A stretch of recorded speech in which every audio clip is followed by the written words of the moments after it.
그린란드 빙상의 어두운 얼룩은 단순한 오래된 얼룩이 아닙니다.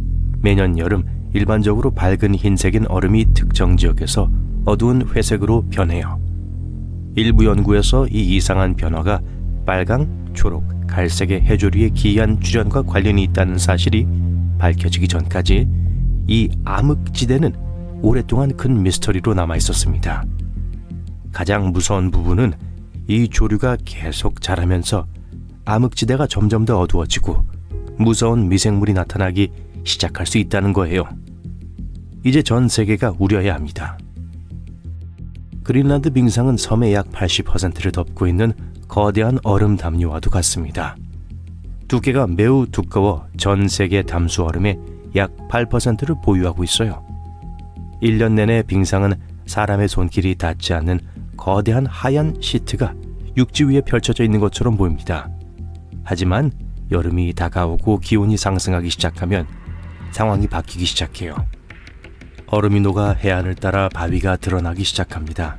그리고 내륙으로 더 멀리 이동하면 매끄럽고 하얀 얼음이 더 어두워집니다. 이것이 바로 암흑지대인데 길이가 약 400km, 너비가 가장 넓은 지점이 100km에 이릅니다. 이 기이한 현상은 기본적으로 두 가지 큰 이유 때문에 발생합니다. 첫 번째는 블랙 카본입니다. 책장에 쌓이는 먼지와 마찬가지로 그린란드 얼음에도 같은 문제가 있어요. 바람은 먼지와 그을음이 섞인 혼합물을 얼음으로 운반합니다. 하지만 책장과 달리 천으로 닦아낼 수는 없어요.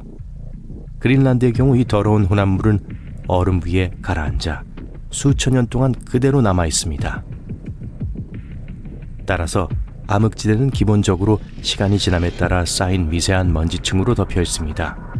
과거 2014년 연구자들은 이 더러운 혼합물을 분석한 결과 어두운 얼음 영역이 블랙카본으로 차 있다는 사실을 발견했습니다. 이 블랙카본은 그냥 갑자기 나타난 게 아니에요. 사실 그런 셈이긴 하죠. 과학자들은 블랙카본이 과거 캐나다 북부와 알래스카에서 발생한 산불 때 나온 연기로 인해 생성된 것으로 추정하고 있습니다. 짐작할 수 있듯이 블랙카본은 검은색이기 때문에 얼음을 더 어둡게 보이게 합니다. 그린란드 빙상이 여름에 변하는 두 번째 큰 이유는 앞서 언급한 해조류와 관련이 있습니다. 주로 두 가지 종류의 조류, 즉 엔실로니마 알라스카와 엔실로니마 노르덴시올디아이에 대한 이야기죠. 둘 다 냉수 지역을 좋아합니다. 겨울에는 얼음 속 깊은 곳에서 휴면 상태를 유지해요. 하지만 봄이 오면 천천히 지표면으로 이동하기 시작합니다. 여름이 되면 꽃을 피우고 광합성과 성장을 위해 매일 24시간 가까이 햇빛을 흡수할 준비를 마칩니다. 일반적으로 이 조류는 녹색이지만 햇빛에 노출되면 유해한 자외선으로부터 자신을 보호하기 위해 자연스럽게 갈색으로 변합니다. 그리고 이러한 색 변화는 그린란드의 얼음이 더 어둡게 보이는 이유기도 합니다. 지금까지는 정상적인 현상이었습니다. 정말 우려스러운 점은 이러한 조류 번식이 매년 점점 더 커지고 있다는 거예요. 조류는 바다에 풍부하게 존재하는 영양소인 인을 먹고 자라는데 인회석이라는 광물에서 유래하기 때문입니다. 이 광물은 작은 먼지 입자로 분해되어 바람에 의해 얼음 위를 날아다니는 일종의 암석에서 발견됩니다.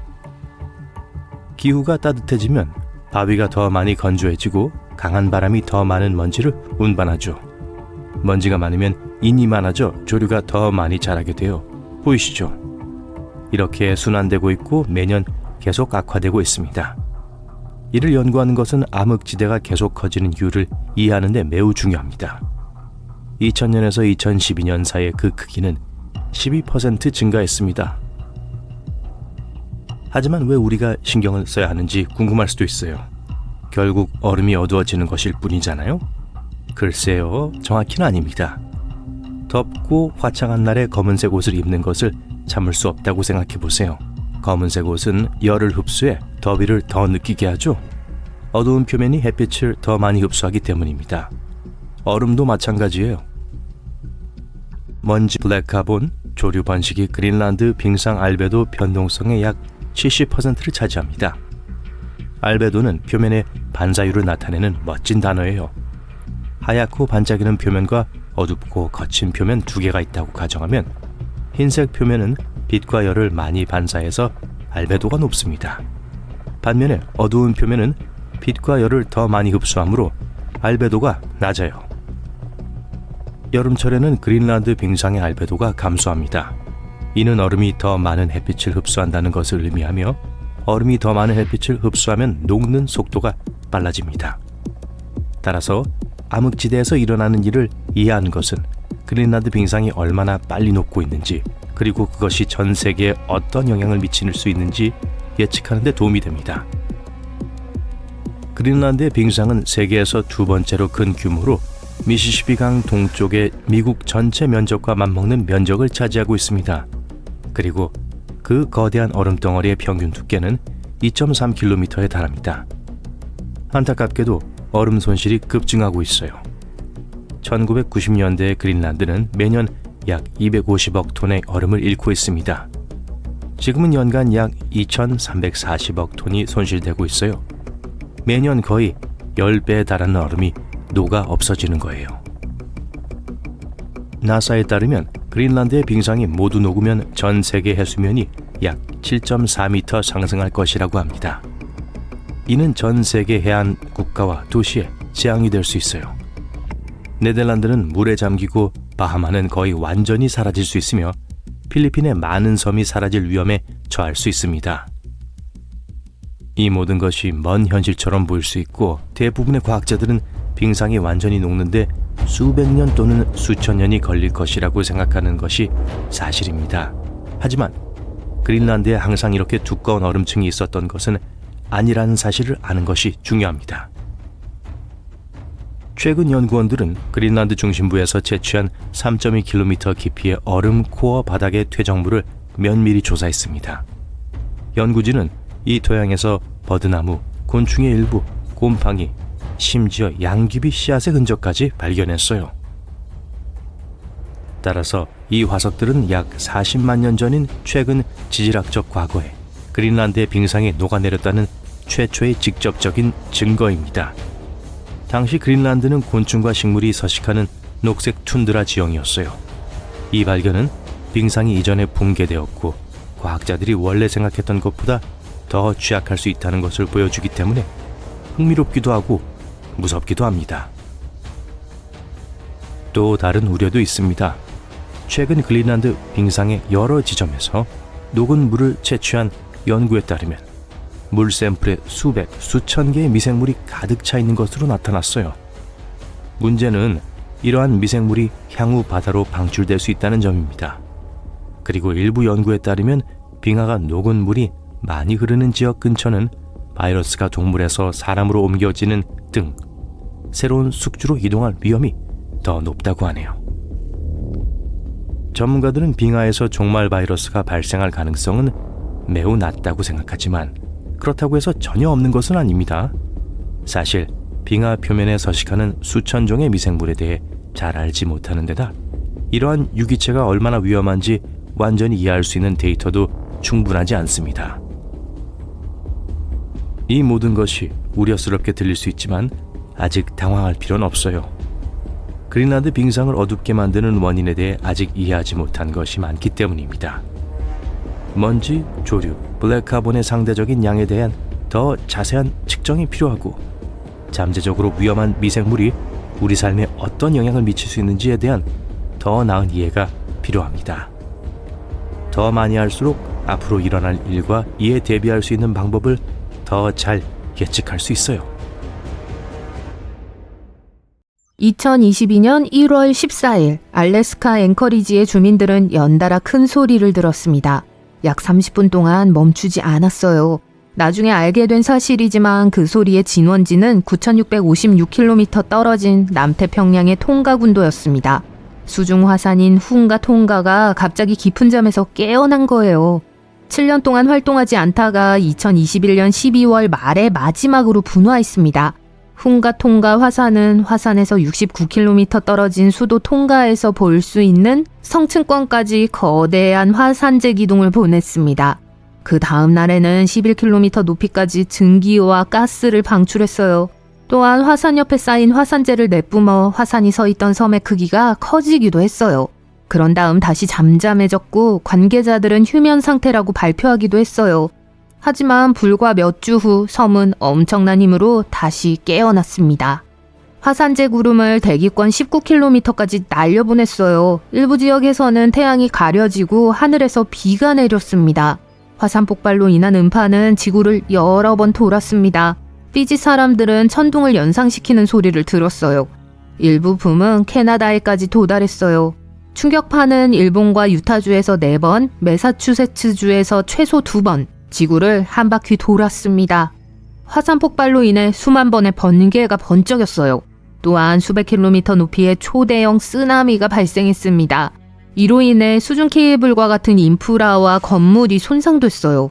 극심한 파도가 캘리포니아 해안까지 밀려왔고 캐나다 태평양 연안에는 이례적으로 높은 조수가 발생했습니다. 과학자들은 지진 데이터를 연구해서 이러한 대규모 폭발의 원인을 파악했어요. 그들의 연구 모델은 압력솥이 많이 가열됐을 때 작동하는 것처럼 가스가 암석에 갇혀서 큰 폭발이 일어났을 가능성이 높다는 것을 보여주었습니다. 이 폭발은 5번의 대규모 지하 핵실험과 맞먹는 엄청난 양의 에너지를 방출했어요. 이 모든 일은 가스로 가득 찬 암석이 갇혀있는 얕은 바다 밑에서 일어났습니다. 일반적으로 화산이 폭발하면 화산 연기가 지구 표면을 일시적으로 냉각시키는 효과를 가져옵니다. 하지만 홍가통가 화산의 분화는 달랐습니다. 화산 연기는 많지 않았지만 올림픽 수영장 6만 개에 해당하는 엄청난 양의 수증기를 방출했습니다. 폭발의 강렬한 열기는 엄청난 양의 바닷물을 증기로 바꾸어 대기 중으로 높이 날려보냈습니다. 그 모든 수증기는 구름이나 비를 형성하기에는 너무 건조한 대기층인 성층권에 남게 돼요. 과학자들에게는 훈가통가 화산 폭발과 같은 화산 폭발이 장기적으로 날씨 패턴에 미치는 영향을 예측할 수 있는 관측 자료가 없습니다. 성층권 수증기를 측정할 수 있는 유일한 방법은 특수 위성을 이용하는 것인데 이 위성은 1979년 이후에만 존재했어요. 그동안 홍가통가와 유사한 분화가 일어나지 않았었죠. 사실 통가 화산 폭발은 최근 역사상 가장 잘 기록된 화산 폭발이에요. 과학자들은 우주에서 사진을 찍는 인공위성과 지구의 진동과 움직임을 감지하는 센서 등 다양한 도구를 사용해 이 화산을 연구했어요. 1991년에도 필리핀의 한 화산에서 비슷한 폭발이 있었지만 당시에는 지금처럼 면밀히 연구할 수 있는 첨단 도구가 많지 않았습니다. 여러 나라의 전문가들이 훈가통가 화산 폭발 직후 위성 데이터를 살펴봤어요. 그들은 수증기가 성층권에 얼마나 오래 머물고 어디로 갈지, 그리고 이것이 지구와 우리 모두에게 어떤 의미가 있는지 알아보고자 했어요. 화산 폭발의 첫 번째 큰 결과는 적어도 부분적으로는 2023년에 몇 달 동안 성층권에 거대한 구멍이 생긴 것이었어요. 이 수증기는 이미 남극상공의 극지방 성층권에 도달한 후였습니다. 하지만 훈가통가 화산은 적어도 현재로서는 지구 평균 기온에 미치는 영향이 미미한 것으로 끝났어요. 현재 인도네시아의 탐보라 화산과 같은 일이 반복되지 않기를 바랄 뿐이에요. 2세기 전인 1815년 이 나쁜 녀석이 폭발해서 여름이 없는 해를 초래했습니다. 이듬해 겨울은 유럽과 북미 전역에서 비정상적으로 춥고 습했어요. 또한 재앙적인 쓰나미가 집을 파괴해서 10,000명의 목숨을 앗아갔고 그 여파로 8만 명이 넘는 사람들이 병에 걸렸습니다. 훈가통가나 탐보라 화산 폭발과 같은 이벤트는 놓칠 수 없지만 일부 수중 화산은 우연히 발견되기도 해요. 상업용 비행기를 타고 가던 한 승객이 창밖으로 태평양을 바라보다가 물 위에 이상한 색깔의 물체를 발견했어요. 그녀는 그것이 최근 화산 폭발의 징후인 기름띠나 떠다니는 부석 뗏목일 수 있다고 생각했죠. 그녀는 이 장면의 사진을 지질학자에게 보내기로 결정했습니다. 그렇게 해서 과학자들은 세계에서 가장 큰 화산 중 하나인 하부르를 발견했어요. 하부르 화산은 지표면에서 약 914m 아래에 숨어 있습니다. 2012년에 하부르 화산은 약 90일 동안 지속된 대규모 폭발을 일으켰어요. 화산의 반원 모양 입구 주변의 14개 구멍에서 뜨거운 용암이 쏟아져 나왔어요. 하부르 화산은 수천 킬로미터 높이의 물로 덮인 수많은 화산 시스템 중 하나에 불과해요. 이 화산은 지구에서 가장 활발한 화산이며 전 세계에 뻗어있는 중해양 산대라는 거대한 시스템의 일부예요. 이 시스템은 매년 지구 화산에서 나오는 모든 마그마의 약 75%를 생산합니다. 2세제곱킬로미터가 넘는 용암을 방출하죠. 마그마가 식으면 지구의 지각을 구성하는 거대한 퍼즐 조각과 같은 새로운 해양판의 가장자리를 형성해요. 한 과학자 팀이 청동기 시대 화산 폭발로 해저에 남겨진 물질을 연구했어요. 약 3600년 전 에게해 남부의 수중 일부에 있던 화산이 쾅 하고 깨어났습니다. 이 폭발로 산토리니 섬이 파괴되고 엄청난 양의 화산재와 암석, 가스가 공중으로 날아갔어요. 화산 폭발은 해저에 쌓인 두꺼운 화산재와 암석층을 남겼어요. 과학자들은 수년 동안 고대 산토리니 화산 폭발을 연구하여 이러한 대규모 화산 폭발이 일어날 때 어떤 일이 일어나는지 알아내려고 노력해왔습니다. 이들의 연구는 미래의 화산 폭발이 지구의 날씨에 어떤 영향을 미칠 수 있는지 설명하는 데 도움이 됩니다. 이 연구는 또한 과학자들이 분화의 강도나 분화 기둥이 얼마나 높이 올라갈 수 있는지, 화산재와 암석이 해저의 테라스에 침전될 때 형성되는 파도가 얼마나 클지를 이해하는 데 도움이 돼요. 이 정보는 향후 화산 폭발의 위험을 예측하는 데도 도움이 돼요. 화산이 폭발할 때 가장 가기 싫은 곳이 화산 내부겠지만 과학자들이 여러분을 위해 해냈습니다. 바로 의료 영상과 광학 현미경에서 얻은 최고의 아이디어를 활용한 스마트한 새로운 영상 기술을 개발한 거예요. 매트릭스 이미징이라고 불리는 이 기술은 센서가 많지 않은 상황에서도 지하에서 일어나는 일을 쉽게 이해할 수 있게 해줘요. 지오폰이라고 하는 이 센서는 지구를 통과하는 진동인 지진파의 움직임을 감지하고 기록합니다. 과학자들은 이러한 파동을 연구함으로써 암석의 종류와 지표면 아래에서 암석이 어떻게 배열되어 있는지에 대해 알 수 있습니다. 연구진은 카리브해의 과들루프에 있는 화산에서 이 방법을 테스트했어요. 이 화산에는 지오폰이 많지 않지만 과학자들은 이 새로운 기술 덕분에 여러 지오폰의 데이터를 결합했습니다. 연구진은 메모리 효과라는 특별한 기법을 사용해서 지진파가 다른 지하물질에 반사될 때 발생하는 왜곡을 역전시키고 원래 신호가 어떻게 생겼는지 알아냈어요. 연구진은 91m 이상의 해상도로 약 10km 깊이까지 화산 내부의 구조를 믿을 수 없을 정도로 상세한 이미지로 선명하게 볼 수 있었습니다. 그들은 지하에 많은 마그마층이 저장되어 있다는 사실을 발견했어요. 이 층들은 지구의 다른 깊은 곳과 연결되어 있어요. 이러한 층과 그 작동 원리를 알면 과학자들은 화산이 언제 폭발할지 더 잘 예측할 수 있어요. 그렇게 할 수 있다면 사람들에게 더 일찍 경고하고 위험한 분화로부터 사람들을 안전하게 보호할 수 있을 거예요. 이 불길한 소리는 뭐죠? 발밑에서 땅이 흔들리나요? 잠깐, 제 배에서 나는 소리인가요? 아니면 워싱턴주의 애덤스 산이 깨어나는 소리일지도 몰라요. 면적과 부피 모두에서 주에서 가장 큰 화산이며 수천 년 동안 침묵을 유지한 이 화산이 최근 살아날 징후를 보이기 시작했습니다. 과학자들은 산 주변의 지진 활동이 놀랍도록 증가하는 걸 발견했습니다.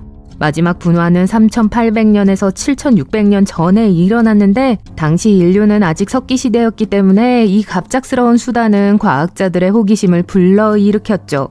미국 지질조사국은 서둘러 애덤스 산 주변에 임시 지진 관측소를 설치하여 상황을 주시하고 있습니다. 동시에 그들은 대중에게 당황할 필요가 없다고 안심시키고 있습니다. 애덤스 산은 더 잘 알려진 레이니어 산의 높이에는 미치지 못해요. 그럼에도 불구하고 광활한 면적을 차지하고 있어서 워싱턴에서 가장 큰 활화산이에요. 흥미롭게도 기록에 따르면 올해 9월 이전까지 애덤스 산은 1982년 이후 평균적으로 2-3년에 한 번씩 작은 지진을 경험했을 뿐입니다. 그런데 캐스케이드 화산 관측소와 태평양 북서부 지진 네트워크는 9월 한 달 동안 무려 6번의 지진을 감지했습니다. 이 지진들은 모두 리히터 규모 0.9에서 2.0 사이로 매우 작은 규모였어요. 지진이 너무 약해서 지표면에서는 느낄 수 없다는 뜻이죠. 또한 위성사진을 통해 해당 지역의 지반 변형이 없음을 확인했습니다.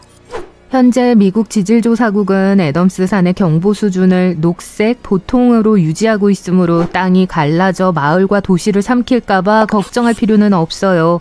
하지만 가장 최근에 발생한 지진으로 인해 미국 지질조사국은 보다 정밀한 모니터링을 위해 추가 장비를 설치하기로 결정했습니다.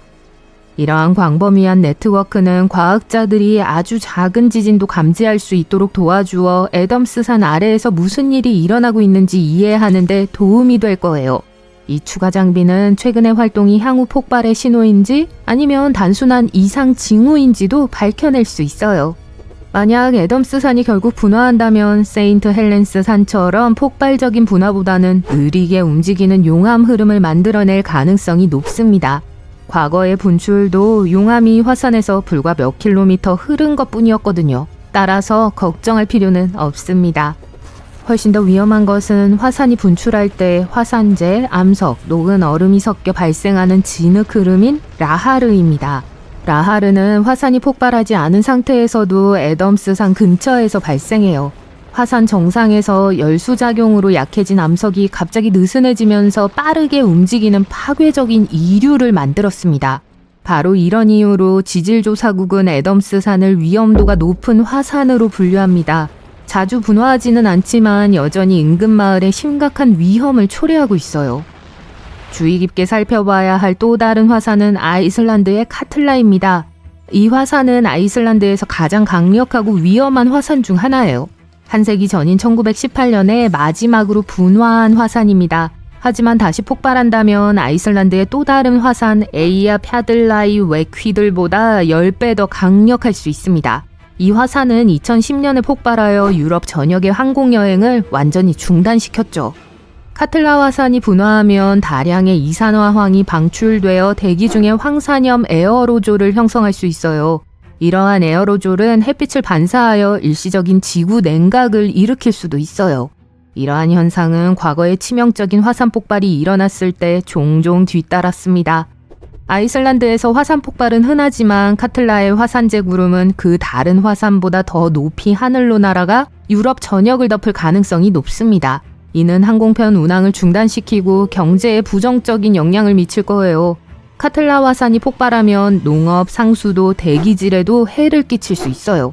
2014년에 과학자들은 대규모 화산 폭발로 인해 아이슬란드 남쪽 해안을 따라 바다까지 쓰나미가 발생할 수 있다고 지적했어요. 그러나 이러한 쓰나미의 잠재적 영향은 아직 명확하지 않아요. 카틀라 화산은 40에서 80년마다 정기적으로 폭발하는 경향이 있기 때문에 통계적으로 조만간 또 다른 폭발이 일어날 가능성이 매우 높습니다. 그래서 과학적으로 면밀히 관찰되고 있습니다. 최근 2021년 카나리아 제도의 쿰브레 비에하가 분화하여 사람들에게 그 파괴적인 잠재력을 상기시켰어요. 이 화산 폭발로 인한 용암의 흐름은 정말 파괴적이었습니다. 용암이 동네 전체를 덮고 바다로 흘러들어가 3,000채 이상의 가옥을 파괴했어요. 수천 명의 사람들이 대피해야 했죠. 하지만 가장 끔찍한 점은 그 피해가 상당하긴 했지만 과학자들은 훨씬 더 심각했을 수 있다고 생각한다는 거예요. 쿰브레 비에아 화산의 대규모 폭발로 화산의 서쪽 측면 전체가 태평양으로 붕괴되어 메가쓰나미가 발생했을 수 있습니다. 이 가상의 쓰나미는 잠재적으로 수백 또는 수천 미터 높이의 파도를 일으켰을 수 있어요. 미국과 유럽의 일부 지역을 포함한 대서양 유역의 해안선을 침수시킬 수 있었죠. 다행히도 최근 연구에 따르면 그 정도 규모의 붕괴는 일어나지 않을 것이라고 해요. 거대 쓰나미가 발생할 가능성은 낮지만 과학자들은 여전히 광범위한 피해가 발생할 가능성이 있기 때문에 분화 가능성에 대비하는 것이 현명하다고 생각해요. 이 화산에서 발생하는 용암의 흐름은 광범위하고 인명과 섬의 기반시설 모두에 위험할 수 있습니다. 에콰도르 여행을 하기로 하셨다면 이 나라에서 가장 활동적인 활화산 중 하나인 코토팍시를 조심하세요. 이 화산은 2022년부터 작은 분출로 요동치고 있습니다. 비교적 작은 규모의 분화였지만 코토팍시는 대규모 분화 가능성이 매우 높아 과학자들이 긴장을 늦추지 않고 있습니다. 코토팍시가 대규모로 폭발하면 높이 19km가 넘는 거대한 화산재 구름이 만들어져 인근 지역 약 20만 명의 생명을 위협할 수 있어요. 심각한 위험은 코토팍시의 눈 덮인 정상으로 대규모 분화 시 매우 빠르게 녹아내릴 수 있다는 점이에요. 이는 산 아래로 흘러내려 인구 밀집 지역에 도달할 수 있는 파괴적인 홍수와 산사태로 이어질 수 있어요. 이러한 화산 활동과 빙하 홍수의 조합으로 인해 코토팍시는 고위험 화산으로 분류됩니다. 강력한 폭발이 곧 일어날 수도 있고 몇 년 또는 수십 년이 지나야 일어날 수도 있지만 경고 신호를 포착하기 위한 모니터링 노력이 진행되고 있습니다. 다음으로 주의해야 할 화산은 이미 악명 높은 베수비오 화산입니다. 서기 79년 베수비오 화산이 폭발하면서 로마의 도시 폼페이와 헤르쿨라네움이 파괴되었습니다. 1944년에 마지막 분화가 일어났지만 베수비오 화산은 여전히 활발하게 활동 중이며 이탈리아 최대 도시 중 하나인 나폴리 인근에 큰 위험을 초래하고 있어요. 대규모 분화가 발생하면 300만 명 이상의 사람들이 위협을 받을 수 있습니다. 이들 중 다수는 화산 인근이나 심지어 화산 경사면에 거주하고 있어요. 베수비오 화산이 폭발한다면 화산재, 암석, 화산가스가 매우 빠른 속도로 분출되는 폭발적인 사건이 될 거예요. 이러한 파괴적인 사건은 수백 년 동안 일어나지 않을 것으로 예상되지만 베수비오는 인구 밀집 지역에 치명적인 피해를 입힐 가능성이 있기 때문에 세계에서 가장 주의 깊게 지켜봐야 할 화산 중 하나입니다. 다음은 흔히 엘포포라고 불리는 포포카테페틀입니다. 멕시코시티에서 약 64km 떨어진 곳에 위치한 북미에서 가장 높은 활화산 중 하나죠. 인구 2200만 명이 거주하는 대도시 지역과 가깝기 때문에 포포카테페틀은 특히 위험해요. 대규모 분화가 발생하면 멕시코시티 상공에 거대한 화산재 구름이 덮쳐 광범위한 혼란을 야기할 수 있어요. 화산재는 도시의 배수 시스템을 막고 상수도를 오염시키며 전기 시스템을 끊어 정전을 일으킬 수도 있습니다. 또한 라하르가 화산을 타고 내려와 인근 마을에 도달할 수도 있어요.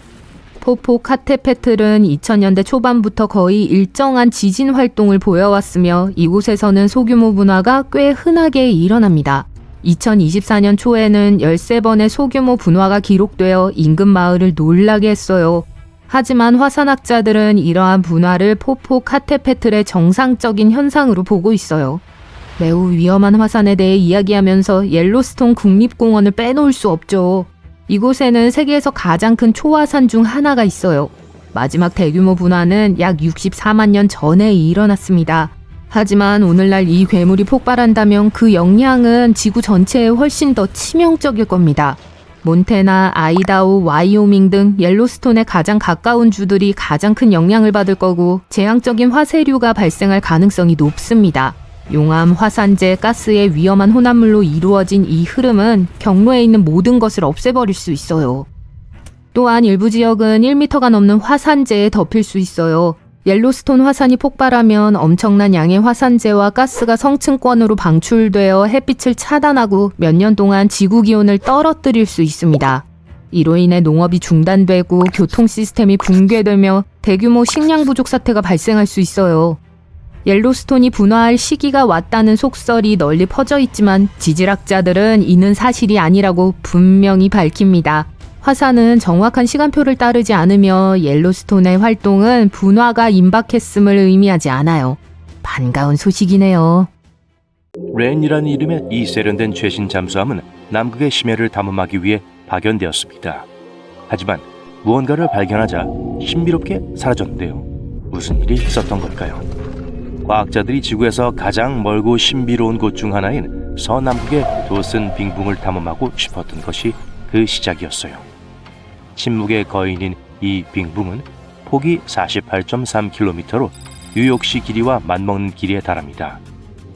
마틴 반도와 베어 반도라는 두 개의 얼음 곳 사이에 있어요. 그리고 이곳에는 지질학적 신비의 세계가 숨어 있습니다. 남극 대륙은 눈과 얼음으로 뒤덮인 사막에 불과하다고 생각한다면 오산입니다. 남극 대륙 깊숙한 곳에는 다양한 풍경이 숨어 있어요. 도슨 빙붕의 밑바닥은 느리고 가차없는 자연의 힘에 의해 형성된 거칠고 역동적인 지형입니다. 우뚝 솟은 얼음 구조물, 깊은 골짜기, 수백 킬로미터에 이르는 기괴한 구조물이 있습니다. 과학자들은 이에 대해 매우 호기심이 많습니다. 하지만 상상할 수 있듯이 이 지형은 탐사하기가 결코 쉽지 않아요. 더 많은 것을 알아내려면 인공위성으로 이 지역을 스캔하거나 눈을 뚫고 들어가 큰 그림을 하나씩 수집해야 합니다. 하지만 이러한 방법으로는 막연한 힌트만 얻을 수 있습니다. 진정한 돌파구는 과학자들이 잠수함으로 빙봉을 탐사하자는 아이디어를 떠올렸을 때 일어났습니다. 자율 잠수정은 도슨 빙봉 아래 얼음 바닥 깊숙이 잠수해서 그 아래에 무엇이 있는지 알려줄 수 있습니다. 이 로봇 탐험가들은 환상적인 첨단 소나 시스템을 갖추고 있습니다. 박쥐나 돌고래가 하는 일이죠. 소리를 사용하여 단어를 볼 수 있습니다.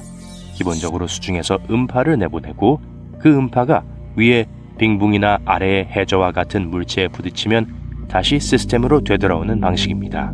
동물은 음파가 돌아오는 데 걸리는 시간과 음파의 변화를 감지하여 무엇이 어디에 있는지 이해하는 데 도움을 받습니다. 예를 들어 돌고래가 보내는 클릭은 물고기가 어디에 있는지 알려줍니다. 우리는 이 놀라운 진화 기술을 모방해서 수중 탐험에 적용했습니다. 우리 버전은 훨씬 더 멋지고 정밀도가 높기 때문에 환경에 대한 상세한 3D 지도를 만들 수 있습니다. 렌 잠수함은 로봇 탐험가 중 하나였어요. 북유럽의 바다 신에서 이름을 따왔죠. 렌은 남극의 험난한 지형을 항해하도록 세심하게 프로그래밍 되어 있었습니다. 하지만 이 모든 훈련에도 불구하고 그 여정은 예상치 못한 섬뜩한 결말로 이어졌어요. 2019년 렌은 도슨 빙봉 아래의 심해를 탐사하기 위해 파견되었습니다. 이런 임무를 수행한 최초의 영웅이었죠. 탐사팀은 달의 반대편을 본 것 같았다고 말했습니다. 27일 동안 지칠 줄 모르고 달렸습니다. 두꺼운 얼음 밑으로 998km가 넘는 거리를 이동했어요. 파리에서 베를린까지 가는 거리와 같아요. 렌은 누구도 상상할 수 없었던 더 멀리 더 깊숙이까지 들어갔습니다. 한때는 16km가 넘는 빙하 뱃속까지 도달하기도 했습니다. 그리고 그곳에서 발견한 것은 놀라웠어요. 과학자들은 매끄럽고 균일한 얼음 표면이 있을 것이라고 생각했습니다. 하지만 렌은 거대한 균열과 산등성이로 표시된 밑면을 발견했습니다. 모래 언덕처럼 보이는 지형들이 시간이 흘러 얼어붙어 있었습니다. 그리고 마침내 신비한 소용돌이와 눈물 방울 모양의 패턴을 발견했어요. 지질학이라기보다는 예술처럼 보였죠.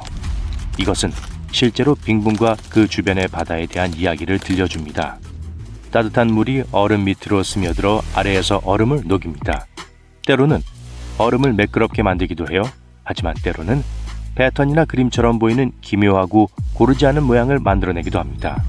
그리고 이 모양들 중 일부는 길이가 396m가 넘는 거대한 것도 있어요.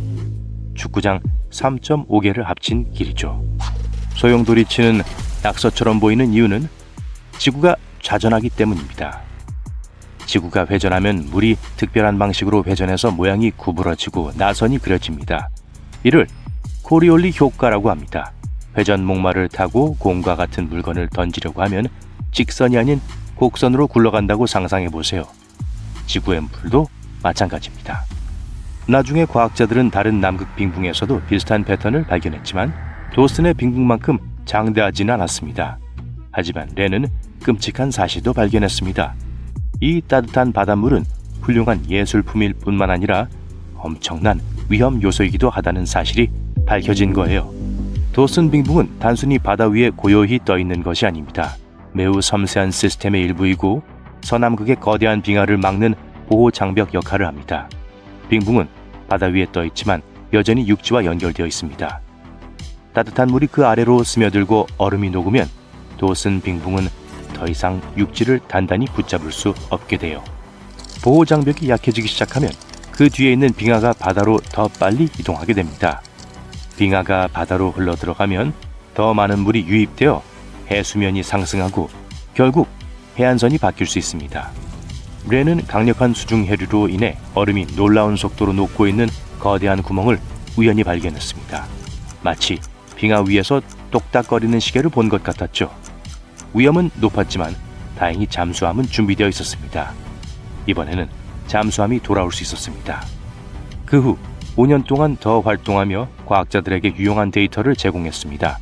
렌이 빙하 아래 칠흑같이 어두운 동굴에 빠져 24시간 동안 통신 없이 지낸 적도 있을 정도로 험난한 임무였어요.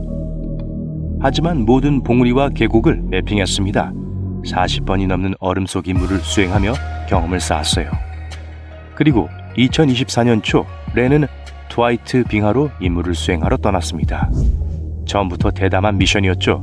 이곳은 불길하게도 최후의 빙하라고도 불립니다.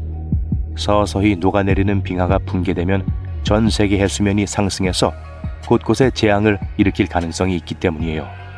그래서 렌은 빙하 밑바닥을 탐사하기 위해 파견되었는데 이곳은 이전에 지도가 작성된 적이 없는 곳이었어요.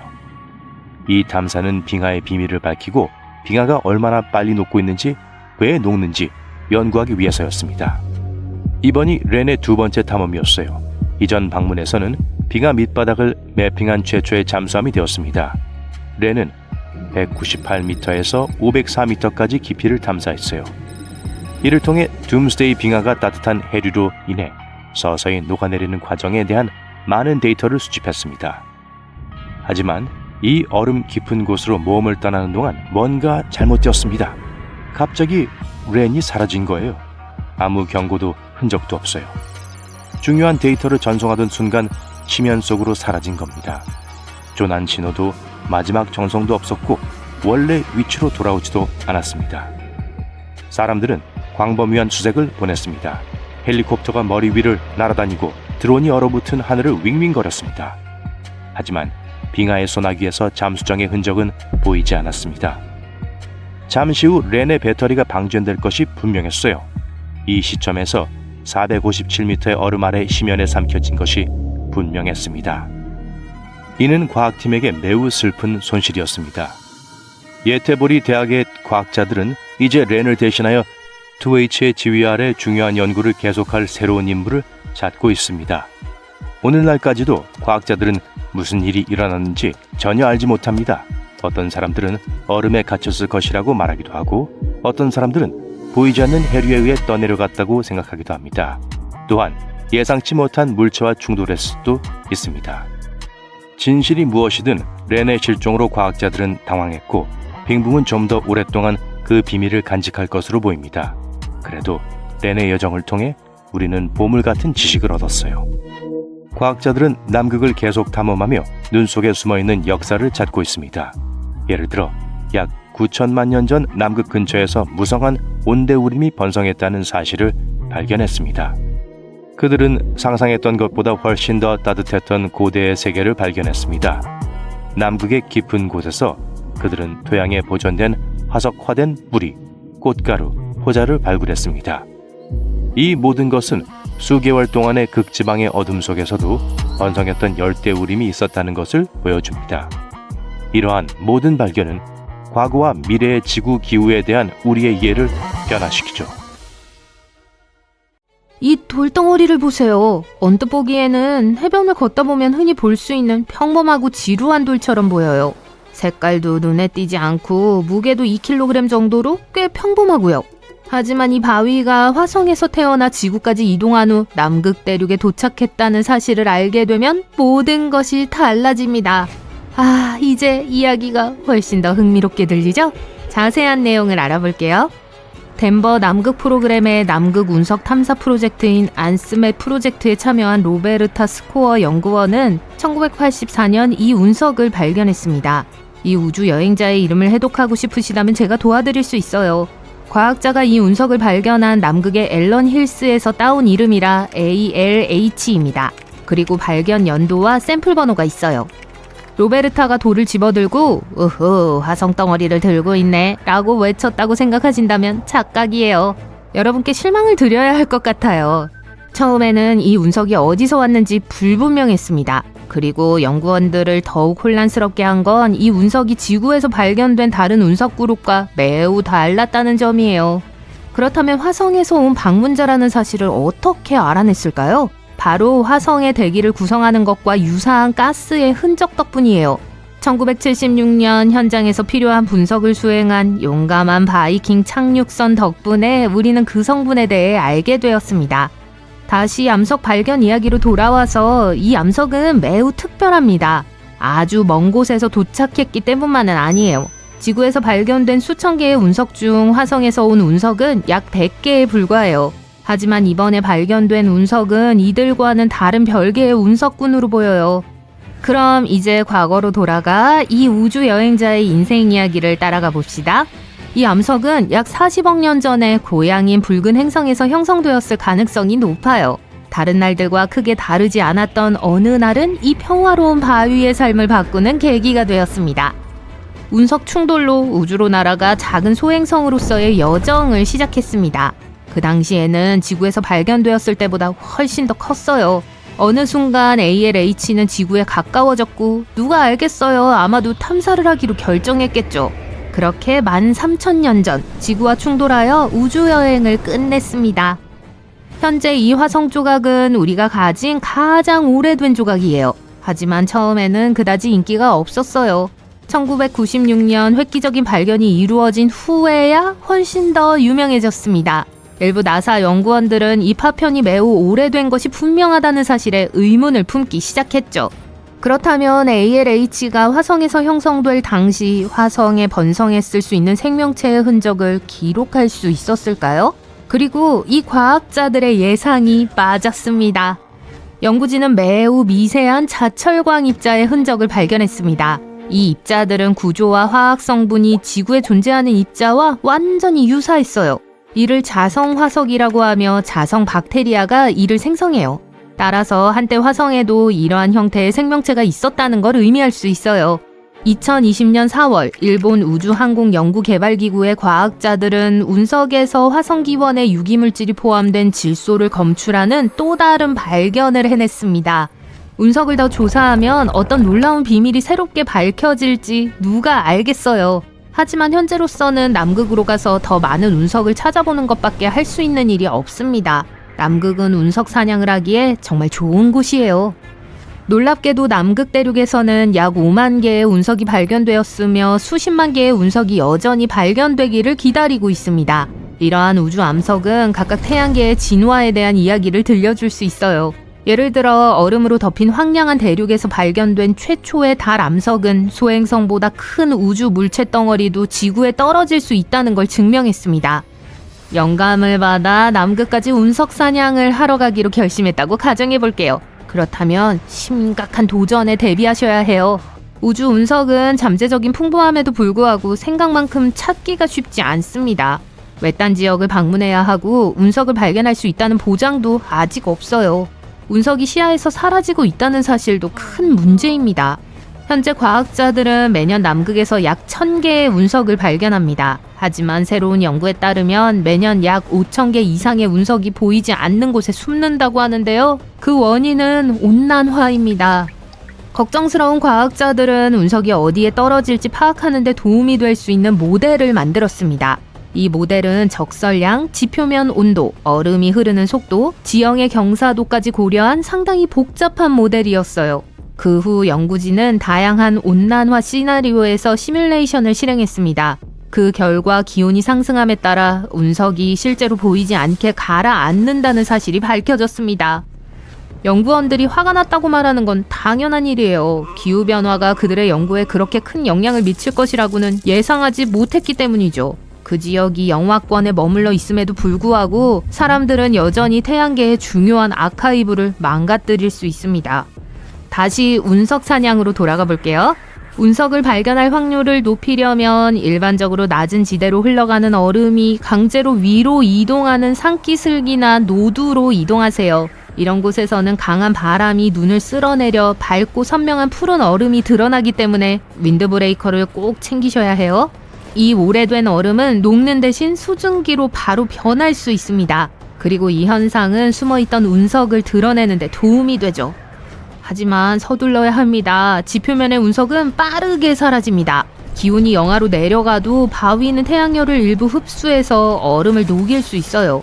마치 운석들이 스스로 지하, 아니 얼음 밑에 터널을 만들어 가라앉아 보이지 않게 숨는 것과 같아요. 얼마 후 다시 열면 이 터널의 입구가 닫히면서 운석이 효과적으로 내부에 갇혀 보이지 않게 됩니다. 과학자들은 운석을 발견하는 방법을 찾는 것이 매우 까다롭다는 것을 인정합니다. 서둘러 이러한 방법을 개발하지 않으면 총 8만에서 25만 개의 우주 암석을 잃을 수도 있어요. 과학자들이 더 많은 운석을 찾기 위해 노력하는 건 당연한 일입니다. 그들은 운석 좌초지대에 초점을 맞추고 있어요. 운석 좌초지대는 지질, 얼음 흐름, 기후 조건의 특정 특성으로 인해 운석이 지표면에 자주 모이는 곳이에요. 아시다시피 눈이 덮이지 않은 푸른 얼음 위에서도 운석을 발견할 수 있습니다. 운석을 눈에 띄게 하죠. 하지만 이러한 지점을 찾는 것은 순전히 운에 달려있는 경우가 많아요. 또는 밤낮을 가리지 않고 지도와 위성 이미지를 샅샅이 뒤져 영구 관측소 근처의 블루 아이스 지대를 찾아내야 해요. 빙하학자인 베로니카 톨레나르와 그녀의 팀을 소개합니다. 이들은 남극 전역에 걸친 스마트 지도를 개발해서 한 단계 더 발전시켰습니다. 이를 위해 나사, 캐나다 우주국 등의 머신러닝과 위성 데이터를 사용했어요. 이 지도는 과거에 발견된 운석과 모든 종류의 기후 및 얼음 데이터를 기반으로 운석이 숨어 있을 수 있는 지역을 강조 표시해요. 운석을 발견하기 가장 좋은 곳은 대륙의 가장자리와 푸른 얼음이 있는 산 근처입니다. 안타깝게도 중요한 것은 푸른 얼음만이 아니에요. 얼음 흐름의 온도와 속도도 매우 중요해요. 예를 들어 얼음이 너무 빨리 흐르면 운석이 쌓이기 전에 쓸려가 버릴 수 있습니다. 따라서 운석을 찾으려면 매우 정확한 조건을 기다려야 해요. 표면 온도가 거의 항상 영하 9도씨 이하로 유지되어야 해요. 그렇지 않으면 운석은 가라앉아요. 엘렌 힐스 지역부터 시작해보세요. 네, 그곳이 바로 ALH가 발견된 곳입니다. 이 지역은 1000개 이상의 운석이 발견된 일종의 운석 금광과도 같은 곳이에요. 그런데 핀불 하이맨 산맥과 같은 더 유망한 장소가 있지만 아직 아무도 그곳을 수색하지 않았어요. 여러분이 첫 번째 주인공이 될 수 있습니다. 어쨌든 이 새로운 지도를 통해 연구원들은 최고의 운석 사냥 장소의 순위를 매기는 가볼 만한 곳 지수를 개발해서 향후 현장 탐사를 훨씬 더 목표에 맞게 만들었습니다. 그리고 아직 탐험되지 않은 블루 아이스 지역이 많은 만큼 수많은 운석이 발견되기를 기다리고 있어요. 여러분은 뭘 기다리고 있나요? 2023년 9월 16일 예고도 없이 지구가 윙윙거리기 시작했습니다. 낮고 이상한 진동이 지각에 울려 퍼졌습니다. 이로 인해 전 세계에 지진 경보가 울렸습니다. 9일 연속 지구는 이 끔찍한 리듬으로 맥박이 뛰고 있었지만 과학자들은 무슨 일이 일어나고 있는지 전혀 몰랐습니다. 한편 그린란드에서는 총체적 재앙이 일어나고 있었습니다. 지진은 아니었습니다. 그 정도는 알고 있었어요. 리듬으로 알 수 있었죠. 우리 모두는 거대한 지각판 위에 살고 있고 지각판은 물 위의 빙산처럼 마그마 위에서 끊임없이 움직이고 미끄러집니다. 때로는 움직이면서 서로 부딪히거나 충돌하거나 부서지기도 하는데 어쨌든 이 모든 과정에서 엄청난 에너지가 방출되어 지면에 충격파가 전달됩니다. 이때 우리는 말 그대로 땅이 흔들리는 걸 느끼며 이를 지진이라고 부릅니다. 우리가 느끼는 이러한 진동을 지진파라고 합니다. 지진계는 이를 핑 소리 또는 울림으로 포착합니다. 일반적인 지진에서는 다양한 주파수가 만들어집니다. 마치 모든 피아노 건반을 누르는 것처럼 저주파와 고주파가 혼재된 혼란스러운 진동입니다. 그린란드 사건에서 이상한 점은 신호가 전혀 그렇지 않았다는 거예요. 마치 오래된 기계가 지구 아래에서 작동하고 있는 것처럼 일정한 단일 주파수의 진동이었죠. 마치 하나의 피아노 건반을 계속 두드리는 것처럼 파멸이 다가오는 듯한 반복적인 소리를 냈습니다. 알고 보니 그 소리는 지각판이 격렬하게 움직이는 소리가 아니었습니다. 지진학자들이 이전에 본 적 없는 현상이었습니다. 며칠이 지났지만 신비한 소음은 계속되었습니다. 진동은 90초마다 반복되어 전 세계에 울려 퍼졌습니다. 지진학자들은 무엇을 다루고 있는지 전혀 몰랐기 때문에 해답을 찾기 위한 노력은 점점 더 절박해졌습니다. 15개국에서 68명으로 구성된 대규모 국제팀이 모여야 했습니다. 이 모든 과학자들은 며칠 동안 지진 데이터와 위성 이미지를 수집하고 고급 연산을 수행했어요. 마침내 범인이 물이라는 사실을 깨닫기 전까지는 말이죠. 이 모든 일은 그린란드 동부의 외딴 황량한 지역에서 일어났어요. 이곳은 높은 절벽 사이에 있는 피오르드가 많아서 마치 우뚝 솟은 바위로 둘러싸인 깊고 물이 가득한 계곡과 같아요. 울퉁불퉁한 봉우리와 얼음 바다로 둘러싸인 이 지역에서 대기는 고요했습니다. 풍경은 마치 시간이 멈춘 것처럼 보였습니다. 수년 동안 이곳은 크게 변한 게 없었는데 어느 날 딕슨 피오르드에서 거대한 산사태가 발생했습니다. 피오르드 위로 우뚝 솟은 1219.2m 높이의 가파른 산 중 하나가 거대한 산사태로 무너졌습니다. 이 산의 거대한 덩어리가 무너지면서 아래 피오르드로 추락하는 모습을 상상해 보세요. 이로 인해 엄청난 양의 암석과 얼음이 바다로 쏟아져 내렸습니다. 그 충격은 2,500만 입방미터의 파편으로 이어져 엄청난 피해를 입혔습니다. 이는 올림픽 크기의 수영장 10,000개 또는 기자의 대피라미드 10개를 채울 수 있는 얼음과 바위입니다. 그리고 이 모든 악몽은 자유의 여신상보다 더 높은 약 109.7m 높이의 쓰나미를 일으킬 정도의 강력한 힘으로 물속으로 던져졌습니다. 놀라운 것은 이 엄청나게 강력한 파도가 좁은 절벽에 의해 피오르드에 갇혀 탈출할 수 없었다는 거예요. 마치 닫힌 욕조에서 물이 출렁이는 것과 같죠. 9일 동안 거대한 쓰나미가 계속 휘몰아쳤습니다. 그래서 끝없이 윙윙거리는 소리가 들렸습니다. 물이 벽에 부딪히며 리듬감 있게 앞뒤로 움직이는 소리였죠. 충격파는 지각 깊숙이 파문을 일으키며 전 세계 지진계에 포착될 정도로 강한 진동을 일으켰습니다. 이는 매우 드물고 전례가 없는 현상으로 과학자들을 경악하게 만들었습니다. 수년간의 온난화로 인해 약해진 빙하가 더 이상 산의 무게를 견디지 못하고 무너진 거예요. 이 붕괴는 피할 수 없었고 혼란은 지구를 뒤흔들었습니다. 이 지역에는 유람선이 지나가는 경우가 많아 사람들이 자주 모이는데 다행히도 이 재난으로 인한 인명피해는 없었습니다. 하지만 이틀 전 이 지역에 좌초된 관광 유람선이 운 좋게 쓰나미의 영향권에서 간신히 벗어난 아슬아슬한 순간도 있었습니다. 하지만 손실이 없었던 건 아니에요. 파도로 인해 200년 이상 그대로 보존되어 있던 이누이트 유적지가 파괴되었어요. 또한 약 69.2km 떨어진 영구기지의 오두막도 쓸려 내려갔습니다. 이 진동은 그린랜드에서 남극까지 이동하는데 1시간도 채 걸리지 않았습니다.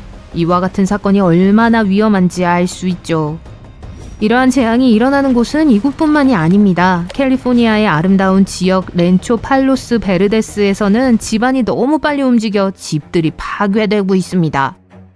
이곳의 땅은 항상 불안정했고 독특한 지형을 가지고 있습니다. 부드럽고 점토가 풍부한 토양 위에 지어졌으며 산사태가 발생하기 쉬운 지질 단층선 위에 자리 잡고 있어요. 즉, 이 땅은 기상이변이 일어나지 않더라도 오랜 세월에 걸쳐 느리고 자연스럽게 이동하는 경향이 있어요.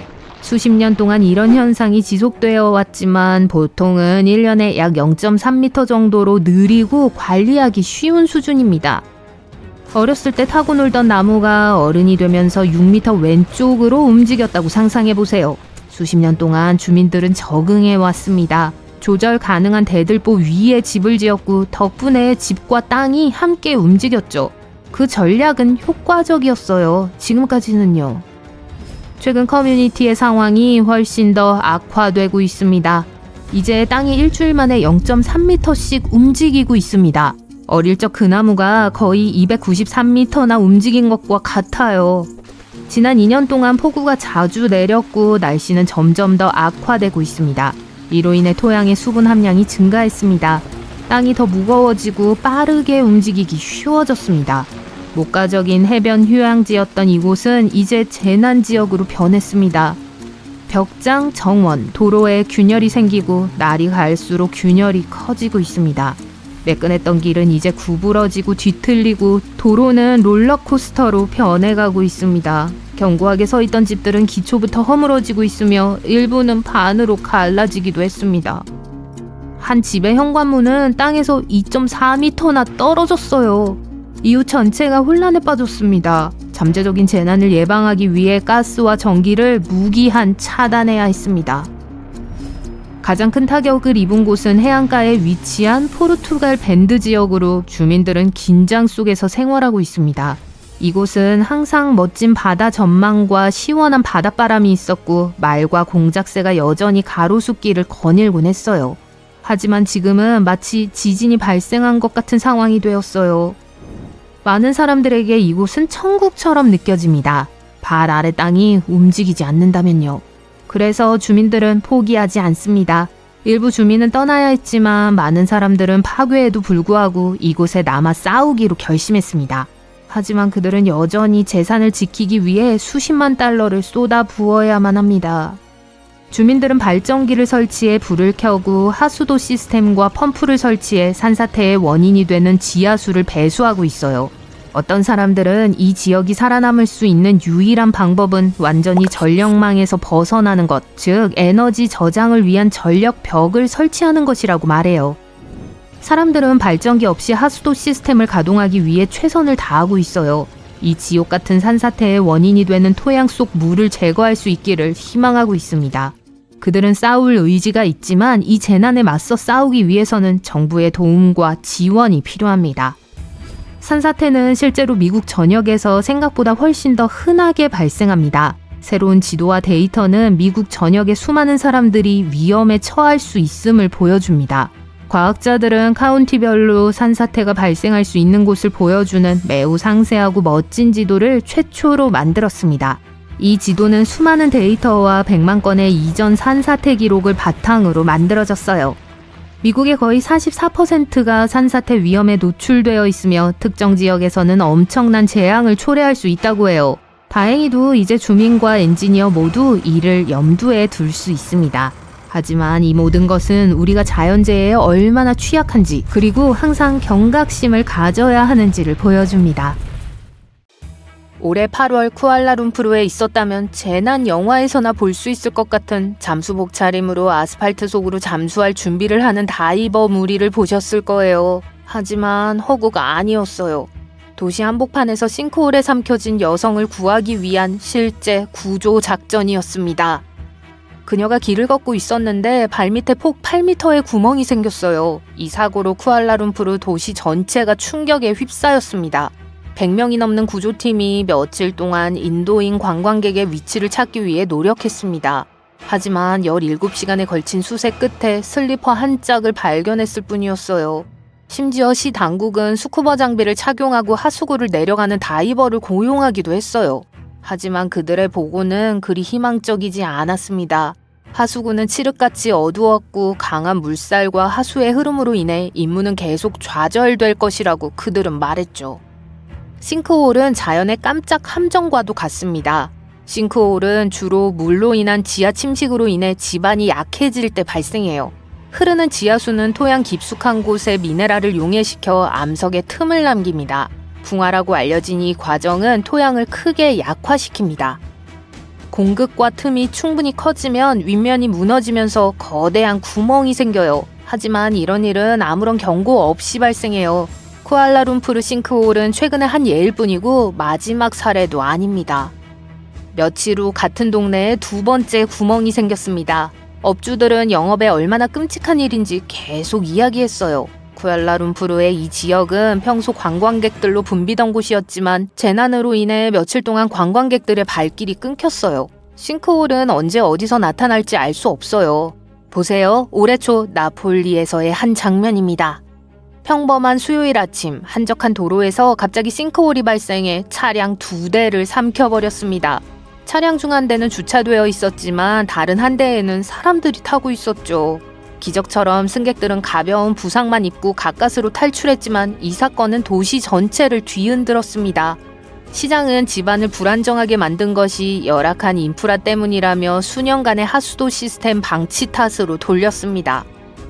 그리고 싱크홀 골목이라는 별명을 가진 플로리다도 있어요.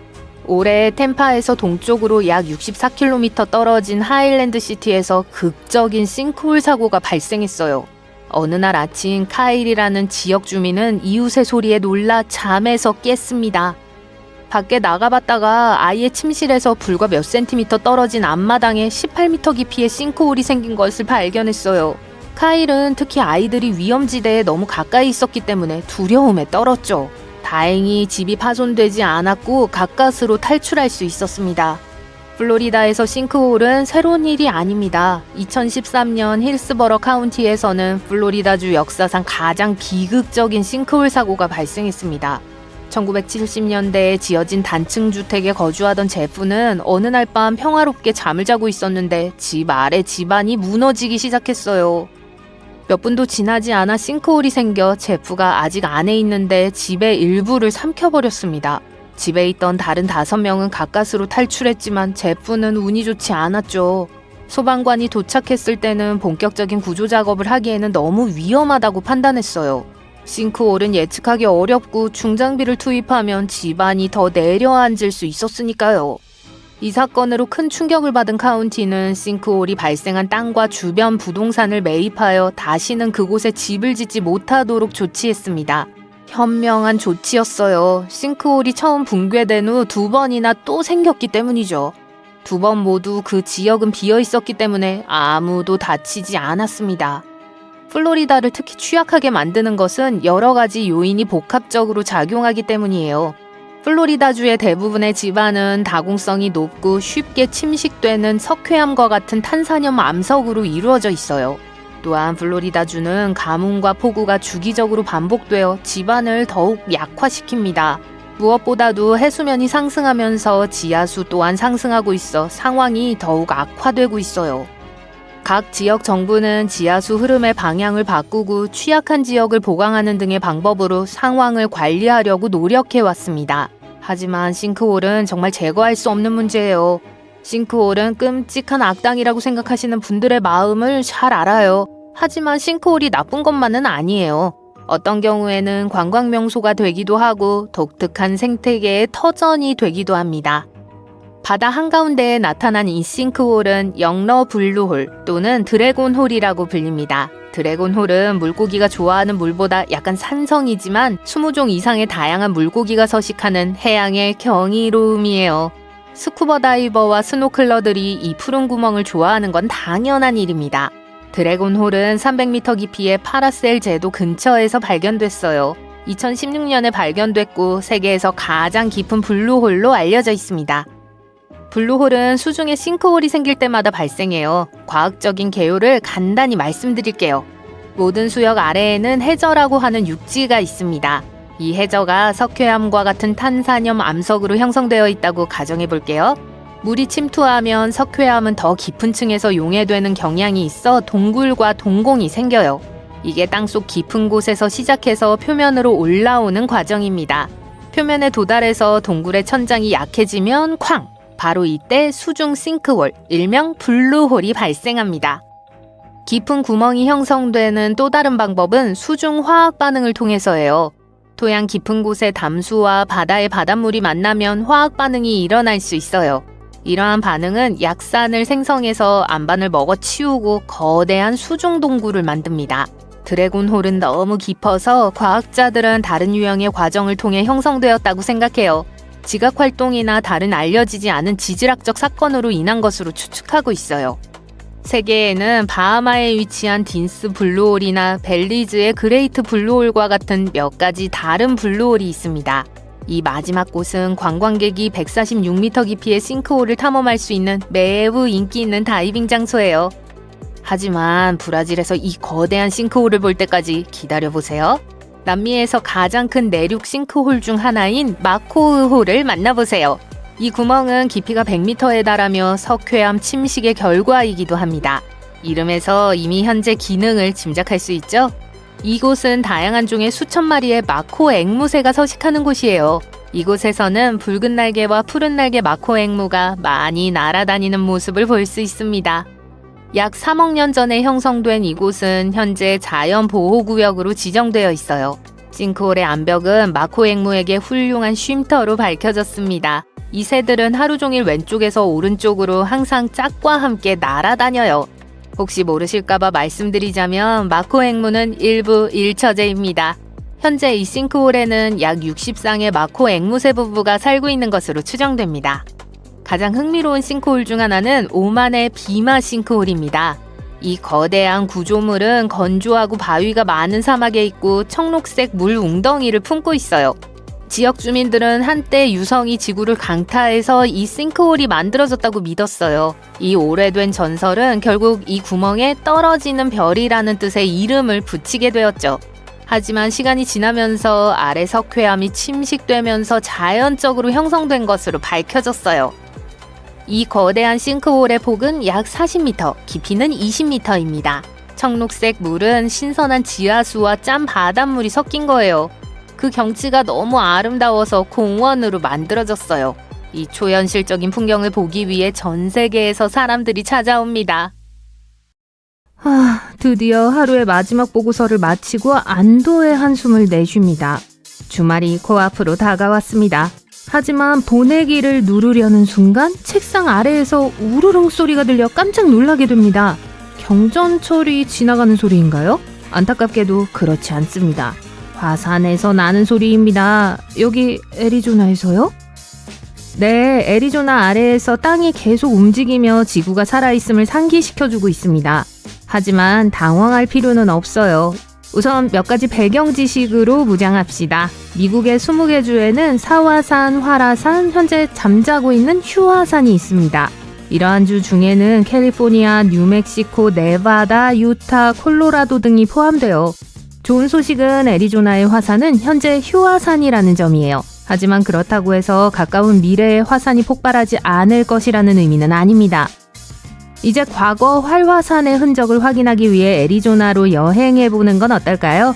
애리조나주의 사막 지형에는 달마시안의 점처럼 화산의 흔적이 곳곳에 남아 있습니다. 피닉스 남서쪽, 더글러스 동쪽, 플래그스태프 근처, 킹맨 북쪽, 멕시코 국경 근처의 화산지대가 펼쳐져 있어요. 이 화산지대의 가장 걱정스러운 점은 지금은 활화산이 아니지만 이 지역에서 1000년에 한 번 정도 분화가 일어난다는 점이에요. 그때가 다가오고 있는 것 같아요. 마지막 강력하고 파괴적인 화산 폭발은 약 1000년 전에 선셋 크레이터에서 일어났어요. 이곳은 더 주목할 가치가 있는데 조금 후에 설명해 드릴게요. 먼저 핫스팟에 대해 이야기할게요. 아니, 웹서핑을 할 수 있는 그런 곳이 아니에요. 화산의 맥락에서 핫스팟은 엄청난 양의 열이 지구의 얇은 외층인 지각을 녹여 화산을 형성하는 곳이에요. 이 열은 지구의 조밀하고 과열된 핵과 지각 사이에 있는 멘틀에서 발생합니다. 이런 화산의 예요? 하와이 섬에 오신 것을 환영합니다. 빅 아일랜드에 활화산이 있는 이유는 현재 빅 아일랜드가 하와이의 핫스팟 꼭대기에 위치해 있기 때문입니다. 예전 하와이 섬들도 한때 거기에 있었어요. 하지만 나중에 북서쪽으로 떠내려갔죠. 그 이유는 바로 그 위에 있던 해양지각, 즉 태평양판이 움직였기 때문이에요. 전 세계의 해저를 살펴보면 하와이처럼 핫스팟 위에 자리 잡은 섬들이 곳곳에 산재해 있습니다. 아이슬란드, 사모아, 갈라파고스 등이 가장 유명한 예일 거예요. 하지만 대륙에는 핫스팟이 없다고 생각하지 마세요. 대륙에도 핫스팟이 존재할 수는 있지만 그 빈도는 훨씬 적습니다. 가장 유명한 대륙의 핫스팟 중 하나는 아실 거예요. 네, 옐로스톤 칼데라 아래입니다. 칼데라는 거대한 화산 분화구이며 특히 화산 입구가 무너져 내린 대규모 폭발로 인해 형성된 분화구입니다. 옐로스톤 핫스팟은 기본적으로 올드 페이스풀과 이 국립공원이 유명한 나머지 온천과 진흙탕을 만든 곳이에요. 올드 페이스풀 얘기가 나와서 말인데 잠시 이 경이로운 자연의 신비로움에 주목해 볼게요. 세계에서 가장 잘 알려진 간헐천 중 하나이며 한 세기가 넘도록 전 세계에서 사람들이 이곳을 보러 오고 있습니다. 이 간헐천의 멋진 점은 매우 특정한 조건에서만 형성될 수 있기 때문에 매우 드물다는 거예요. 지표 아래의 마그마는 지하수 웅덩이들을 과열시킵니다. 그곳의 압력은 계속 증가하여 결국 엄청난 힘으로 물을 위로 밀어 올릴 때까지 계속 상승합니다. 실리카 함량이 높은 특정 화산암이 이 물이 빠져나가는 터널을 따라 늘어서 있습니다. 기본적으로 땅 위로 분출하는 물로 인해 발생하는 엄청난 압력과 열을 견딜 수 있는 독특한 파이프가 만들어집니다. 올드 페이스풀은 옐로스톤에서 가장 먼저 이름이 붙여진 간헐천입니다. 매 시간마다 분출할 것으로 예상하고 방문하셨다면 실망하실 거예요. 평균적으로 올드 페이스풀은 91분 정도에 한 번씩 분출하는데 이 역시 그렇게 나쁘지 않죠. 다음 분출의 대략적인 시간을 알려주는 특별한 앱을 다운로드할 수도 있습니다. 하지만 강력한 간헐천에서 분출하는 물의 온도가 95도씨에 달하니까 방문 시 매우 조심하고 가까이 접근하지 마세요. 증기는 최대 176도씨까지 더 뜨겁습니다. 케이크를 구울 수 있을 정도로 뜨거워요. 다시 화산 핫스팟 이야기로 돌아가 볼게요. 과학자들은 대륙 지각에 핫스팟 화산이 많지 않은 이유를 아직 명확하게 이해하지 못하고 있습니다. 한 가지 이유는 대륙 지각이 평균 4배 정도로 해양 지각보다 훨씬 두껍기 때문일 수 있어요. 또 다른 이유는 지구 지각의 약 3분의 2가 해양 지각이기 때문일 수 있어요. 이는 핫스팟이 형성될 수 있는 대륙 지각이 적다는 걸 의미하죠. 이제 애리조나주에 거주하시는 분들은 다음 정보가 도움이 되실 거예요. 애리조나주의 중심부에 있는 화산지대인 샌프란시스코 화산지대에 대해 이야기해 볼게요. 이곳은 600개가 넘는 화산으로 가득한 광활한 지역입니다. 화산은 대부분 작지만 그렇다고 덜 인상적인 것은 아닙니다. 애리조나주 북부의 4,660평방킬로미터에 걸쳐 흩어져 있는 이 화산들은 거대한 지대를 이루고 있습니다. 흥미롭게도 과학자들은 이 화산지대가 실제로 핫스팟 위에 있는지에 대해 여전히 논쟁 중이에요. 그러나 그들이 동의하는 한 가지는 이 지역의 화산이 동쪽으로 이동함에 따라 젊어진다는 거예요. 그리고 이 패턴은 지구 표면 아래 고정된 핫스팟일 수 있는 북아메리카판이 서쪽으로 이동하는 것과 일치합니다. 멋지죠? 이 지역의 화산 소동은 약 600만 년 전에 시작되었습니다. 따라서 지질학적으로 볼 때 비교적 젊은 화산이에요. 가장 최근의 분화는 1000년 전에 일어났어요. 앞서 말씀드린 플래그스태프 근처에 있는 선셋 분화구는 이 분화구에서 가장 유명한 분화구예요.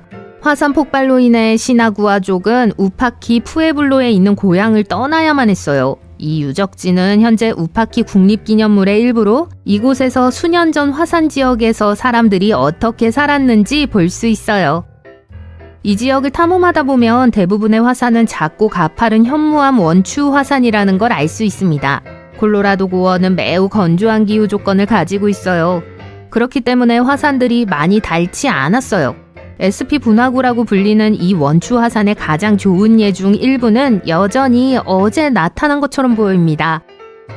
하지만 주위를 둘러보세요. 원추 화산만 있는 건 아니에요. 샌프란시스코 화산지대에는 성층 화산도 있고 하와이 같은 곳에서 볼 수 있는 현무암보다 실리카가 더 많은 화산암으로 형성된 용암돔도 있습니다.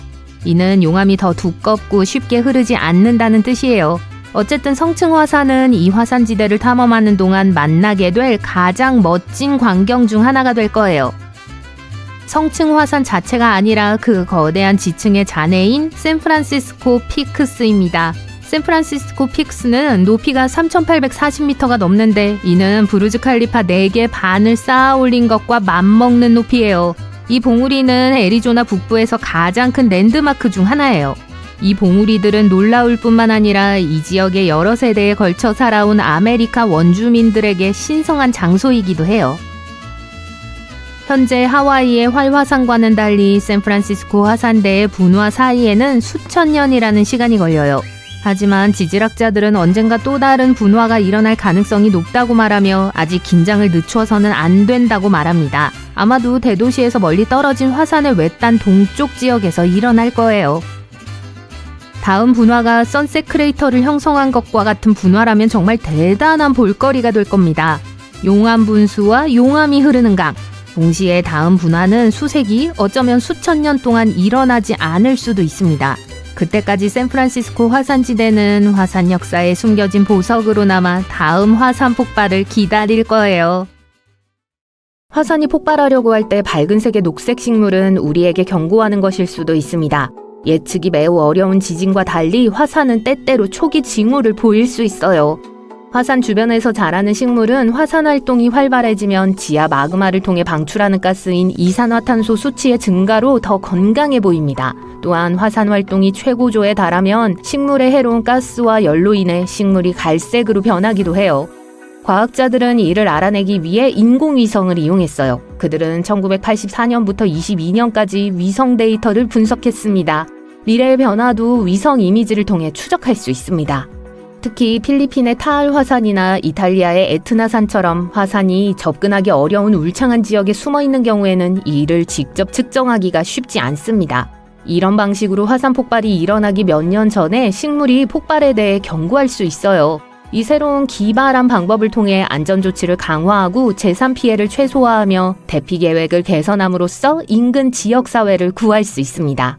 화산과 식물은 종종 신비한 방식으로 연결되어 있습니다. 예를 들어 인도네시아 크라카토아의 화산 폭발은 수천 킬로미터 떨어진 애리조나 소노란 사막의 사구아로 선인장에 놀라운 활력을 불어넣어 주었습니다.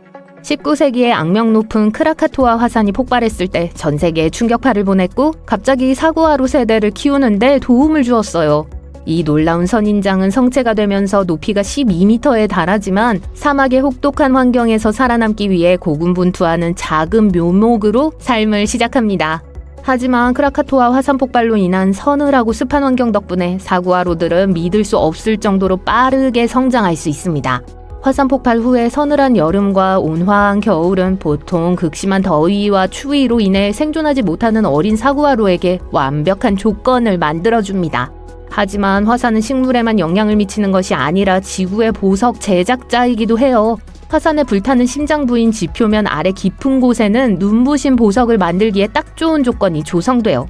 화산이 폭발하면 이 보물을 수면 위로 끌어올릴 수 있어요. 화산 활동으로 만들어진 가장 유명한 보석 중 하나는 다이아몬드입니다. 다이아몬드는 보통 극한의 압력과 온도 하에 지구 깊숙한 곳에서 형성되는 킴벌라이트라는 희귀한 화산암에서 발견됩니다. 수백만 년 전 작지만 강력한 화산 활동인 킴벌라이트 분출이 지구 깊은 곳에서 다이아몬드를 끌어올렸어요. 이로 인해 오늘날의 많은 다이아몬드 광산이 탄생했습니다. 이 분화는 아무 곳에서나 일어난 것이 아니라 대륙의 안정된 중심부인 크레이튼에서 시작되었어요. 화산은 지하 121km 깊숙한 곳에서 폭발했습니다. 이산화탄소와 물의 혼합물로 연료를 공급받은 화산은 마치 천연 로켓처럼 지구를 뚫고 다이아몬드가 가득한 암석으로 가득 찬 당근 모양의 수로를 형성했어요. 최근 과학자들은 이러한 폭발이 일어나는 이유를 탐구했어요. 그들은 판게아와 같은 고대 초대륙의 분열이 멘틀의 흐름을 방해하여 이러한 화려한 킴벌라이트 분출을 촉발했다고 제안했습니다. 킴벌라이트를 품고 있는 화산이 폭발하면 이 보석을 지표면으로 밀어 올려 결국 우리가 발견하게 되죠. 굳어진 용암에서 찾을 수 있는 다른 보석도 있습니다. 상부 멘틀의 녹은 암석에서 형성되어 화산 활동에 의해 지표로 올라오는 밝은 녹색 돌인 페리도트가 있어요. 용암이 빠르게 식을 때 형성되는 반짝이는 유리 같은 암석인 흑요석도 있습니다.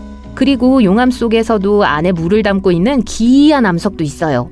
화산에 더 깊이 잠수할수록 더 희귀한 보석을 발견할 수 있어요. 멘틀이라고 알려진 두꺼운 층으로 잠수하면 이 층의 약 절반을 구성하는 탄력 있고 예쁜 녹색 광물인 감람석을 발견할 수 있어요. 감람석은 고온을 좋아하고 용암에서 잘 형성되며 화산 폭발로 인해 지구 표면에 흩어져 있는 화성암으로 결정화됩니다. 감람석은 식으면서 결정화되기 시작해요. 이 결정은 때로는 아주 작지만 때로는 크게 자라서 보석이나 금속주조와 같은 산업 공정에 사용되는 아름다운 보석으로 연마될 수 있습니다. 하지만 약 402km 아래 더 깊은 곳으로 내려가면 감람석은 매혹적인 변화를 겪습니다. 여기서 우리는 전이대라고 불리는 층을 만나게 돼요. 전이대에서는 압력이 강렬하고 열이 상승해요. 이곳에서 감람석은 와슬리라이트와 링우드라이트 같은 이국적인 광물로 변해요. 감람석은 아름다운 청록색의 광택이 납니다. 보석으로 사용하기에는 너무 희귀하고 작지만 물방울이 아닌 수소와 산소 성분으로 부피의 최대 3%를 차지하는 물을 구조 내에 보유하는 독특한 능력을 가지고 있어요. 나중에 전이지대는 단순히 광물을 저장하는 압력솥이 아니라 거대한 지하수 저장고를 품고 있는 거대한 스펀지라는 것이 밝혀졌습니다. 이것은 획기적인 발견이에요. 이 숨겨진 물은 우리가 알고 있는 것처럼 바다를 형성하는 것이 아니라 지구 깊은 곳에 엄청난 양의 물이 저장되어 있음을 시사하죠. 화산은 지구뿐만 아니라 다른 행성의 생명체에 대해서도 더 많은 것을 배울 수 있도록 도와줘요. 코스타리카 포아스 화산의 불타는 심장부에는 라구나 칼리엔테가 있습니다. 이 열수 분화구 호수는 지구상에서 가장 혹독한 환경 중 하나예요. 뜨거운 온도, 독성 금속, 금속을 부식시킬 정도로 산성이 강한 물 등 모든 것이 이곳에 있어요. 이 모든 것에도 불구하고 이러한 조건에서 번성하는 몇 가지 강인한 미생물이 있습니다. 이 놀라운 생존력은 화성의 생명체에 대한 단서가 될 수 있기 때문에 과학자들의 주목을 받고 있어요. 과학자들은 이 극한의 미생물을 연구하고 있습니다. 이 미생물들은 열악한 환경을 견디기 위해 무수히 많은 유전적 적응을 발전시켜 온 것으로 밝혀졌어요. 유황과 철에서 탄소와 바이오 플라스틱 과립에 이르기까지 모든 것을 처리하는 데 도움이 되는 유전자를 가지고 있습니다. 이러한 모든 것들은 화성처럼 열악한 환경에서 매우 중요할 수 있습니다. 나사의 퍼시비어런스 로버는 현재 화성의 제재로 크레이터의 분화구 가장자리를 탐사하고 있어요. 이전에는 오래된 하천 바닥이나 강 삼각주 같은 곳에서 화성 생명체의 흔적을 찾았죠. 하지만 라구나 칼리엔테의 발견은 고대 화성의 온천이 남아있는 곳에서도 생명체를 찾아야 한다는 걸 시사해요. 이러한 장소에는 한때 생물학을 시작하는데 필수적이었을 것으로 여겨지는 열, 물, 에너지원의 적절한 칵테일이 있었을지도 모릅니다. 화산은 다양한 방식으로 행성에 도움을 주기도 하지만 생명체를 파괴하기도 해요. 과학자들은 화산 활동이 지구의 5차례 대량 멸종 중 적어도 3차례의 주요 원인 중 하나라고 생각해요. 공룡의 대량 멸종을 예로 들어볼게요. 우리는 흔히 칙슬로브 운석의 탓으로 돌리지만 화산에 의한 것일 가능성도 있어요. 화산 폭발의 결과는 끔찍할 수 있습니다. 인도네시아 숨바와 섬에 위치한 탐보라 화산은 1815년에 분화했으며 역사상 가장 강력한 분화로 기록되었습니다. 이 대규모 분화는 매우 강력해서 33에서 46세제곱킬로미터의 물질을 분출했죠. 폭발 소리가 2575km 이상 떨어진 수마트라까지 들릴 정도로 시끄러웠어요. 탐보라는 재앙적인 폭발이 일어나기 전 수세기 동안 휴화산이었고 마그마방은 서서히 냉각되어 결정화되었습니다. 이 과정에서 화산 내부에 엄청난 압력이 쌓였어요. 결국 1815년 4월 5일에 시작된 일련의 끔찍한 사건으로 화산은 폭발했습니다. 4월 10일에는 엄청난 양의 화산재와 부석이 대기 중으로 쏟아지면서 절정에 달했죠. 화산 폭발의 여파는 끔찍했습니다. 쓰나미가 주변 지역을 황폐화시켰어요. 화산 폭발 직후 약 4,600명이 사망한 것으로 추정되며 화산재 낙지는 지역 전역의 대기질과 수온에 영향을 미쳤어요. 이 사건은 여름이 없었던 해로 역사에 기록되었습니다. 이는 탐보라가 성층권으로 방출한 엄청난 양의 이산화황 때문이었어요.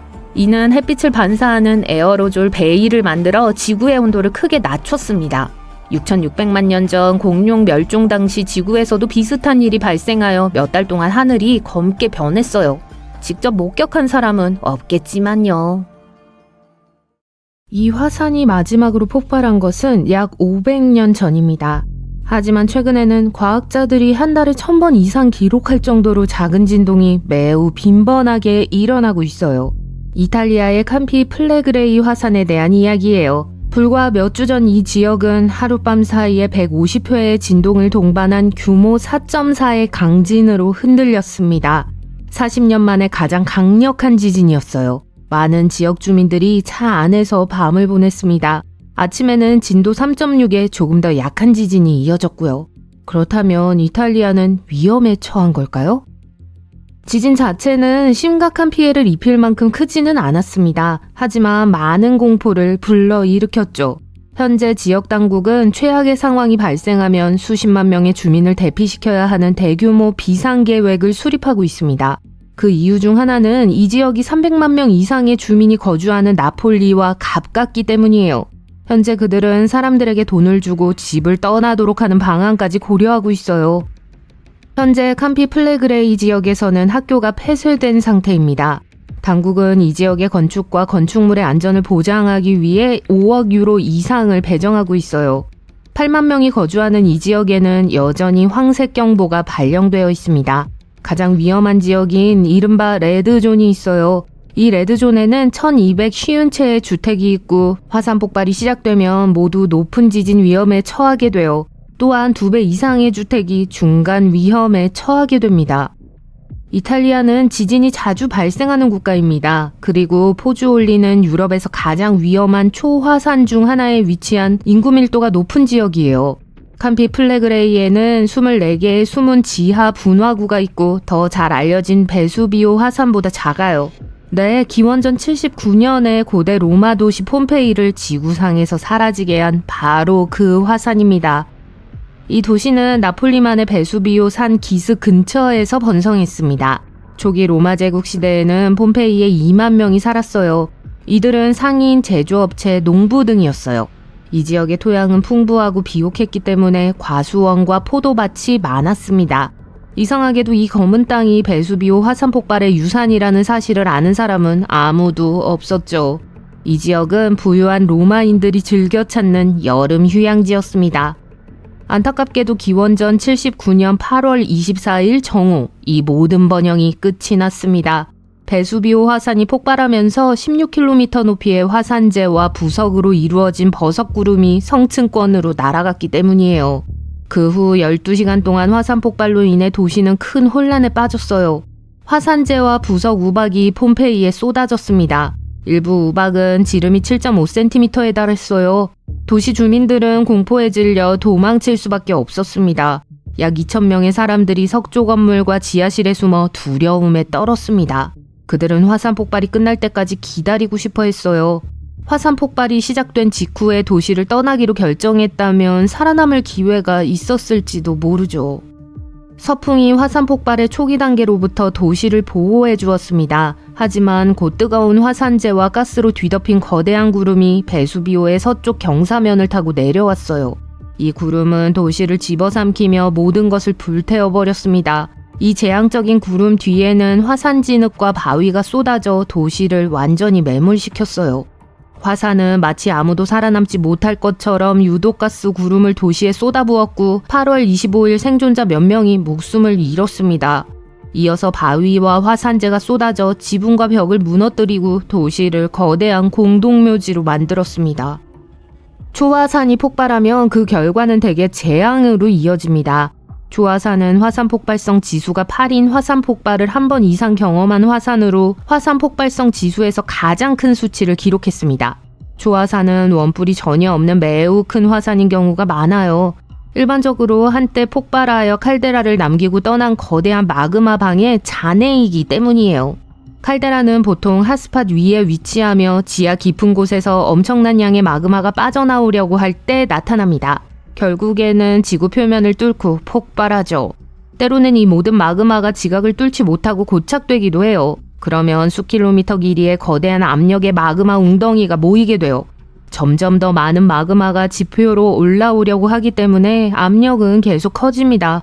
어느 순간 엄청난 폭발이 일어나요.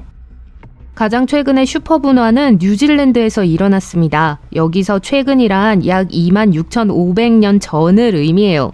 당시 타우포 호수 수면 아래에서 슈퍼화산이 1253제곱킬로미터가 넘는 화산재와 부석을 공중으로 분출시켰어요. 기자의 대피라미드 50만 개가 동시에 공중으로 날아올랐다고 상상해보세요. 화산 폭발이 얼마나 엄청나게 강력했는지 알 수 있을 거예요. 하지만 이 분화의 가장 흥미롭고도 혼란스러운 점은 타우포 화산이 다른 화산처럼 단순히 폭발하지 않았다는 점입니다. 처음에는 모든 것이 평소와 다름없이 진행됐어요. 수톤의 가압 마그마가 지표면 아래에 쌓여 압력이 점점 더 높아지고 있었죠. 하지만 암석에 금이 가고 용암의 첫 번째 부분이 분화구 밖으로 쏟아져 나온 후 문제가 발생했고 슈퍼화산은 잠시 휴식을 취했습니다. 불과 몇 달 후 재앙적인 폭발이 지상을 뒤흔들었어요. 수천 톤의 용암과 바위, 화산재가 대기권으로 높이 날아갔어요. 타우포의 특이한 패턴은 여전히 과학자들을 혼란스럽게 하고 있습니다. 7만 5천 년 전 인도네시아 토바 칼데라 화산 폭발은 지난 200만 년 동안 중 가장 큰 규모의 화산 폭발이었어요. 전문가들은 이 분화로 수십만 톤의 황산이 방출되었을 것이라고 추정하며 이로 인해 지구 표면이 몇 도 정도 냉각되었을 수도 있다고 합니다. 하지만 그 후 지면을 덮은 빙하 때문에 지금은 그 영향을 감지하기 어렵습니다. 슈퍼 화산이라는 이름에 걸맞지 않게 아직 슈퍼 분화를 일으키지 않은 화산도 몇 개 있어요. 예를 들어 1883년 인도네시아의 크라카토아 화산이 폭발했습니다. 화산 폭발의 힘으로 화산 벽이 갈라졌죠. 그리고 차가운 바닷물이 녹아내린 화산 내부로 밀려들었습니다. 온도 차이로 인해 화산은 귀가 먹먹할 정도의 폭발음과 함께 폭발했습니다. 그 폭발음은 4,828km 떨어진 호주에서도 분명히 들렸어요. 이 폭발은 역사상 가장 큰 소리라는 타이틀을 얻게 되었습니다. 그런데 이 사건의 결과는 정말 재앙적이었지만 슈퍼 분화라고 부를 만큼 강력하지는 않은 것으로 밝혀졌어요. 화산 폭발 지수는 6에 불과했습니다. 그리고 마우나로아 화산도 있습니다. 이 화산은 방패 화산으로 폭발적인 분출을 일으키지 않아요. 하지만 그 거대한 크기 때문에 이 화산은 매우 위험해요. 현재 화산은 주변 환경과 평화롭게 지내고 있는 것처럼 보여요.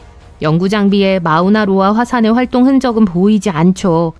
하지만 마우나로아 화산이 갑자기 폭발한다면 용암이 몇 시간 만에 바다와 캡틴 쿡과 같이 인구가 많고 관광객이 많이 찾는 곳까지 매우 빠르게 도달할 수 있습니다. 마지막으로 화산이 폭발했을 때 용암이 섬 반대편 힐로 외곽까지 흘러내렸어요. 그곳이 바로 하와이 대학교가 위치한 곳입니다. 다행히도 사람들은 몇 주 전에 경고를 받고 재난에 대비할 수 있었어요. 기록된 역사에 따르면 마우나로아 화산은 거의 6년에 한 번씩 정기적으로 분화해 왔습니다. 긍정적인 면은 마우나로아 화산을 포함한 빅 아일랜드 화산은 그다지 휘발성이 강하지 않다는 점이에요. 그 이유는 바로 방패 화산이기 때문이에요.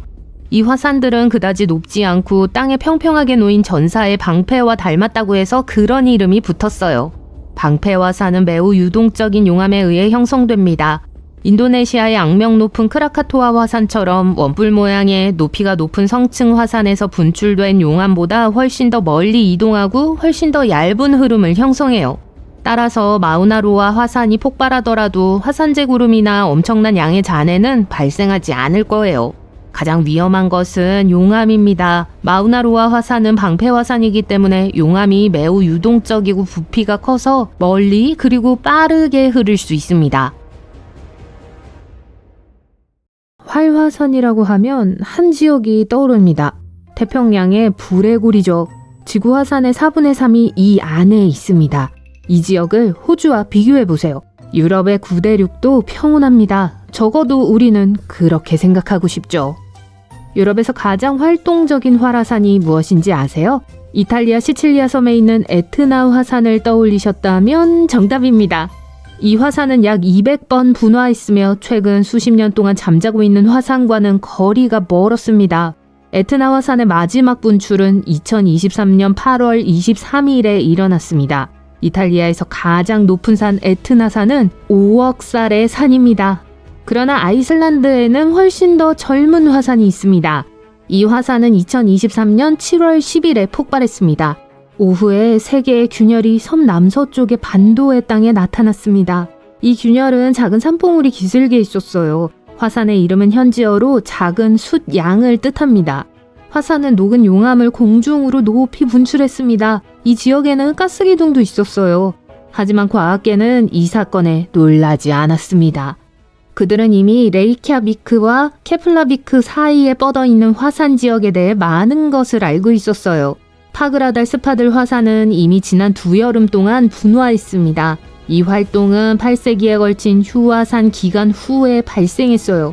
최근 분화가 일어나기 며칠 전부터 지진학자들은 12,000회 이상의 진동을 기록했습니다. 2023년 7월에 땅이 열렸을 때 균열은 길이가 1km가 넘었습니다. 다음날 아침 그중 2개가 닫혔어요. 이제 모든 용암이 마지막 균열에서 나오고 있었고 길쭉한 원뿔로 자랐습니다. 가장 단순한 형태의 화산으로 우리 모두에게 친숙한 모양이죠. 용암은 곧 큰 분화구를 가득 채웠습니다. 화산은 첫 주 만에 거의 30m가 자랐습니다. 그리고 지금도 계속 자라고 있습니다. 분화가 시작되던 날 밤 용암이 사방으로 퍼졌습니다. 화산재는 주변의 마른 이끼를 불태웠습니다. 지역 당국은 주변 지역을 폐쇄했어요. 화산에서 나오는 유독가스와 이끼를 태우는 연기가 자욱했죠. 소방관들이 이 지역으로 몰려들었어요. 일주일 후 그들은 이 지역이 안전하다고 선언했습니다. 곧 유럽에서 가장 어린 화산의 탄생을 목격하기 위해 방문객들이 찾아왔습니다. 이러한 관광의 형태는 아이슬란드에서 상당히 발전되어 있습니다. 전 세계에서 활화산을 보기 위해 사람들이 찾아오죠. 얼음의 땅 아이슬란드에는 130개가 넘는 화산이 있습니다. 그중 약 30개는 활화산입니다. 지금 어떤 생각을 하고 계신지 잘 알아요. 화산 관광은 안전할까요? 아이슬란드에서는 안전해요. 아이슬란드 당국은 모든 핫스팟을 조사하고 지속적으로 모니터링해요. 섬 곳곳에 수십 개의 지진 관측소가 있어요. 이를 통해 연구원들은 미래의 분화를 정확하게 예측할 수 있죠. 그리고 응급 서비스는 이런 종류의 사건에 익숙해요. 그들은 위험 지역을 신속하게 차단할 수 있습니다. 바로 2010년에 그런 일이 있었어요. 에이피아 라흐요쿠시라는 아이슬란드 남쪽의 화산이 폭발했어요. 화산은 11km 높이의 증기와 화산재를 뿜어냈습니다. 항공 여행객에게는 즐거운 시간이 아니었죠. 거대한 연기는 바람을 타고 남동쪽으로 북유럽을 향해 날아갔어요. 많은 국가가 안전상의 이유로 며칠 동안 영공을 폐쇄했습니다. 화산은 3월에 폭발했지만 같은 해 1월부터 지구가 흔들리고 있었어요. 그래서 지진학자들은 화산 폭발이 다가오고 있다는 걸 알았습니다. 유럽 대륙에서 가장 젊은 이 화산은 관광 인프라가 이미 갖춰져 있습니다.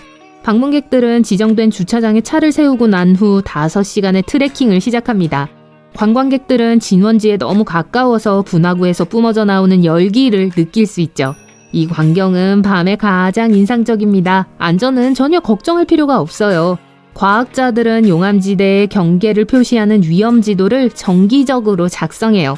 이렇게 하면 규칙을 지키는 방문객은 위험에 처할 일이 없어요. 분화가 시작된 지 일주일이 지난 후 분화구의 일부가 붕괴했습니다. 용암이 화산 서쪽 내리막길로 흘러내렸어요.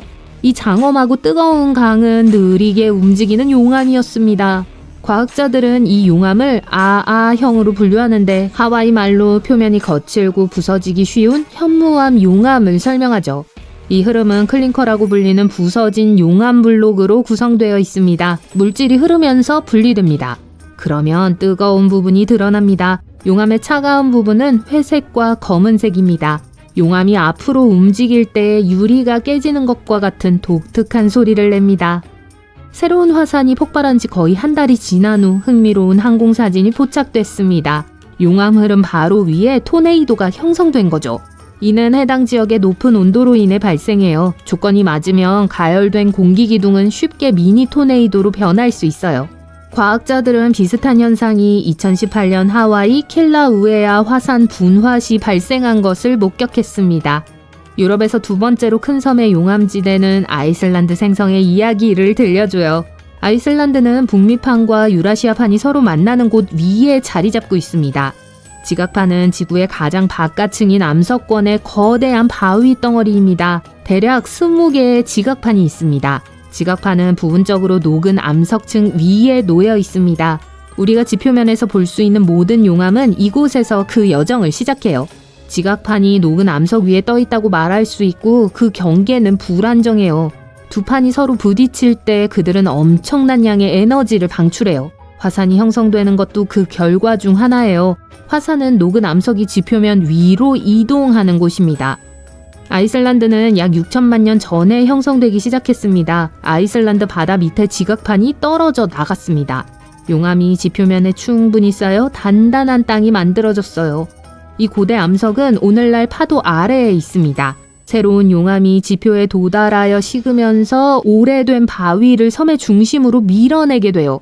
아이슬란드에서 가장 오래된 지역이 6천만 년이 아니라 1600만 년밖에 되지 않는 이유가 바로 여기에 있습니다. 아이슬란드의 활성 용암지대는 지질학적인 측면에서 보면 젊습니다. 일부는 1000년도 채 되지 않았어요. 과학자들은 이 섬을 화산의 핫스팟이라고 합니다. 기록된 역사상 지구 표면에 도달한 현무암 용암의 거의 3분의 1이 아이슬란드 화산 폭발에서 나왔어요. 2023년 전 분화 이전과 같은 여러 개의 균열이 아이슬란드의 30%를 덮고 있습니다. 이러한 이유로 4분의 1의 지역에만 사람이 살고 있어요. 북유럽 바이킹은 아이슬란드에 최초로 정착한 사람들이에요. 자연은 그들에게 요란한 환영 파티를 열어줬어요. 정착한 지 불과 몇 년 후 역사상 가장 큰 화산 폭발을 목격하게 되죠. 바이킹은 화산이 없는 지역에서 왔기 때문에 무슨 일이 벌어지고 있는지 전혀 알지 못했습니다. 오늘날 아이슬란드의 사람들은 이런 일에 익숙합니다. 아이슬란드가 새로운 화산 활동의 시대로 접어들고 있기 때문에 이것은 좋은 일이에요. 화산학자들은 최근의 사건이 수십 년 동안 더 빈번하게 일어날 화산 폭발의 시작이라고 생각해요. 지구에서 가장 젊은 화산이 있는 반도는 아이슬란드의 수도에서 남서쪽으로 27km 떨어진 곳에 있어요. 이 화산은 오랫동안 휴화산 상태였습니다. 최근의 분출은 아이슬란드를 만든 자연적 과정이 여전히 진행 중임을 상기시켜주죠. 최근 과학자들은 유럽 북부의 화산 폭발과 빙하 사이에 역사적 연관성이 있다는 사실을 발견했습니다. 지구는 적어도 5번의 주요 빙하기를 거쳤어요. 이 시기는 지구의 평균 기온이 낮았던 매우 긴 기간이었습니다. 그 결과 북유럽과 북미 전역에서 빙상이 확장되었죠. 마지막 빙하기는 약 10,000년 전에 끝났습니다. 연구원들은 이러한 빙하기가 화산 활동에 어떤 영향을 미치는지 완전히 이해하려고 노력하고 있습니다. 그들은 그 모든 얼음의 무게가 지하 마그마의 흐름을 방해한다고 생각해요. 빙하가 후퇴하면 압력이 해제됩니다. 그러면 용암이 지표면 위로 흘러 올라가 폭발하기 쉬워지죠. 인도네시아의 카와 이젠 화산은 평범한 용암을 분출하는 산이 아니에요. 대부분의 화산이 그러하듯 검은 연기와 붉은 용암을 만들어내는 대신 이 별난 녀석은 푸른 불꽃과 전기를 띠는 파란 용암을 내뿜어요. 이 현상은 이 화산의 세계적으로 가장 높은 수준의 황이 함유되어 있기 때문에 발생해요. 그리고 유황가스가 뜨거운 공기와 상호작용해서 녹은 용암에 의해 불이 붙을 때 파란색으로 변하기 시작하죠. 안타깝게도 이 매혹적인 광경은 밤에만 볼 수 있어요. 하지만 냄새는 하루 종일 맡을 수 있어요. 그나저나 세계에서 가장 큰 산성 호수 또한 이 분화구 안에 위치해 있어요. 사해는 엄밀히 말해 호수임에도 다른 바다에 비해 소금과 미네랄의 농도가 굉장히 높아요. 거기서 수영하는 건 거의 불가능하지만 사람들은 몸에 천연 화학물질을 바르기 위해 그곳으로 가죠. 표면에 떠 있는 건 휴식 취하기 좋은 방법이에요. 이 고대의 강은 바다보다 9.6배 더 짜기 때문에 육안으로 보이는 생물이 전혀 살 수 없어서 그 이름을 얻었어요. 몇 안 되는 박테리아와 곰팡이만이 바닷물을 즐기죠. 또한 해발 427m 아래인 육지에서 가장 낮은 해발 고도에 있어요. 멕시코 지하에는 수정동굴이 있는데 마치 무슨 성간세계 같아 보여요. 표면 아래 약 305m 깊이에 있고 각각의 결정체의 길이는 11m인데 무게는 55톤에 달해요. 이것들은 세계에서 가장 큰 결정체들 중 하나예요. 러스켄타이어 해변에는 끝없이 펼쳐진 하얀 모래 언덕과 푸른 물줄기가 있어요. 열대 분위기에 현혹되지 마세요. 스코틀랜드에 있거든요. 그래서 5월과 6월에만 주로 이렇게 보이는 거예요. 12월에는 하루 평균 1시간만 햇빛이 내리쬐기 때문에 단색으로 훨씬 더 드라마틱해 보여요. 조지아 가이드스톤은 별 패턴을 한 거대한 돌들의 집합체예요. 이것은 힌디어, 중국어, 스와힐리어를 포함한 8개 언어로 새겨진 글이 있어요. 또 1980년에 완성된 천문 달력이 있는데 수세기 동안 사용되도록 만들어졌죠. 아무도 누가 왜 이걸 만들었는지 몰라요. 화창한 캘리포니아의 자이언트 포레스트의 본거지인 세쿼이아 국립공원으로 넘어갈게요. 이곳은 수천 년 동안 존재해왔어요. 세계에서 가장 큰 10개의 살아있는 식물을 포함해 이 거대한 나무들 중 8,000개 이상이 이 땅을 지배해오고 있어요. 제너럴 셔먼 나무는 최대 2,700년이 된 걸로 추정되며 크기로 볼 때 세계에서 가장 큰 살아있는 나무로 알려져 있어요. 이스터 섬의 유명한 돌머리 석상은 수백 년 동안 존재해왔어요. 아무도 이것들이 왜 지어졌는진 정확하게 몰라요. 일부 과학자들은 그 조각상들이 토양을 더 비옥하게 만들어줄 거라고 그 지역 사람들이 믿었다고 생각해요. 토양 분석을 통해 머리 석상들이 일을 잘했다는 게 증명됐어요. 여기가 섬에서 가장 좋은 농경지거든요. 터키에 있는 파무칼레 고대 온천의 화학 성분은 가장자리 위로 쏟아지는 물을 마법 같아 보이게 해요. 몸뿐만 아니라 마음까지 깨끗하게 해주는 효과가 있죠. 사우디아라비아에 가면 두 조각이 평행하게 놓여있는 가운데가 완벽하게 잘려진 바위가 있어요. 알 나스라를 이토록 독특하게 만드는 것은 이게 인공적으로 만들어진 것이 아닌 수년에 걸쳐 자연이 만들어낸 결과라는 점이에요. 이 빙하는 누군가가 남극 한가운데에 수톤의 붉은 페인트를 쏟는 것처럼 보일지 모르지만 사실 이건 천연색이에요. 피해 폭포는 굉장히 짠 소금과 산화 철이 섞인 결과로 멀리 동떨어진 이곳에 이런 섬뜩한 느낌을 주죠. 2018년 5월 초 뉴 잉글랜드는 지금까지 제일 무섭고 위험한 현상 중 하나를 관찰하게 됐어요. 엄청나게 긴 토네이도였죠. 이 무서운 자연현상은 뉴햄프셔의 찰스턴에서 멀지 않은 곳에서 시작되어 메리맥 카운티의 웹스터 마을을 향해 이동했어요. 토네이도가 57km를 가는데 33분이 걸려서 뉴 잉글랜드에서 가장 긴 거리를 간 토네이도 목록에서 3위를 차지하게 되었죠. 필리핀 팔라완 지방에서는 아주 투명한 물에서 수영을 할 수 있고 아래의 수중 세계를 발견할 수 있습니다.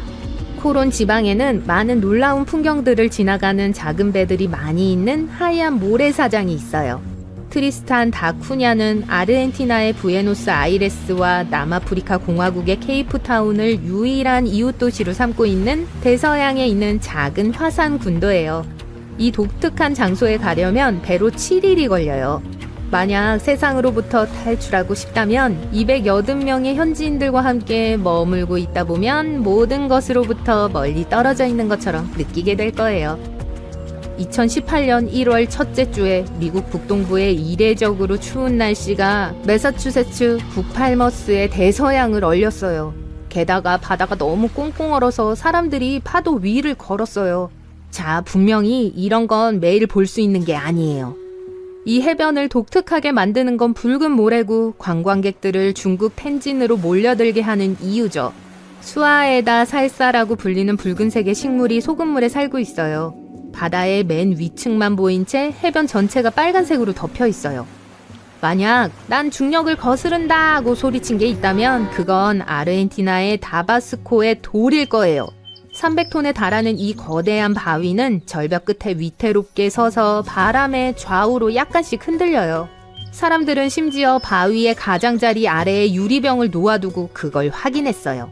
유리병은 바위가 다시 움직이자 파열했어요. 안타깝게도 오늘날 이 자연의 경이로움은 볼 수 없어요. 한 세기 전에 없어졌거든요. 1912년 바위가 문자 그대로 수백 년 동안 차지하고 있던 위치에서 갑자기 떨어졌어요. 근처 탄딜 마을 사람들은 이 사건을 너무 안타까워하며 95년 후인 2007년에 그 돌을 복원하기로 했어요. 사람들은 그 바위에 플라스틱 복제품을 만들어 같은 장소, 심지어 같은 위치에 놓았어요. 그래서 오늘날에도 탄틸에 오면 그 유명한 균형 잡힌 바위를 볼 수 있어요. 물론 지금은 그냥 상징물이 되었죠. 왜냐하면 더 이상 흔들리지 않고 무게는 9톤에 불과하거든요. 그럼에도 불구하고 바로 알아볼 수 있어요. 소코트라는 인도양의 예멘 해안에서 떨어진 외계인과 같은 섬으로 지금까지 본 가장 독특한 나무들 중 하나가 있어요. 용나무라고 불리며 이 놀라운 섬에서만 찾아볼 수 있어요. 2008년에 세계문화유산으로 지정되었어요. 만약 강렬하게 타오르는 공기 기둥을 보게 된다면 당황하지 마세요. 지구에 종말이 온 게 아니에요. 회오리 소리와 타는 듯한 불길의 이 소름 끼치는 조합은 여러분이 파이어 트위스터 또는 불회오리인 불토네이도와 마주쳤다는 걸 의미해요. 이 위험한 현상은 대부분 산불이 일어나는 동안 생겨나요. 이 불들은 땅 바로 위에 넓은 영역에 아주 뜨거운 공기를 만들어내요. 이 타는 듯한 공기가 더 높은 곳에 있던 차가운 공기와 섞일 때 타는 파편과 불꽃을 일으키는 회오리 바람이 되는 거죠. 제일 강력한 불토네이도는 수백 미터 상공까지 뻗을 수 있어요. 오레건주 골드힐에 있는 미스테리 하우스는 중력을 거스르는 효과로 방문객들을 놀라게 해요. 여러분은 똑바로 서 있지 못하고 항상 옆으로 기대고 균형을 잡기 위해 무언가를 붙잡아야 하고 공은 위로 굴러요. 또 빗자루는 판잣집의 다른 모든 것과는 달리 여러분이 어디에 두든 완벽하게 서 있어요. 미국 원주민들은 이 집이 지어지기 전부터 이곳을 금지된 땅이라고 불렀고 그들은 이곳으로 접근하는 걸 피했죠. 하지만 이 판잣집의 주인공은 이곳을 관광명소로 바꾸기로 결심했고 성공했죠.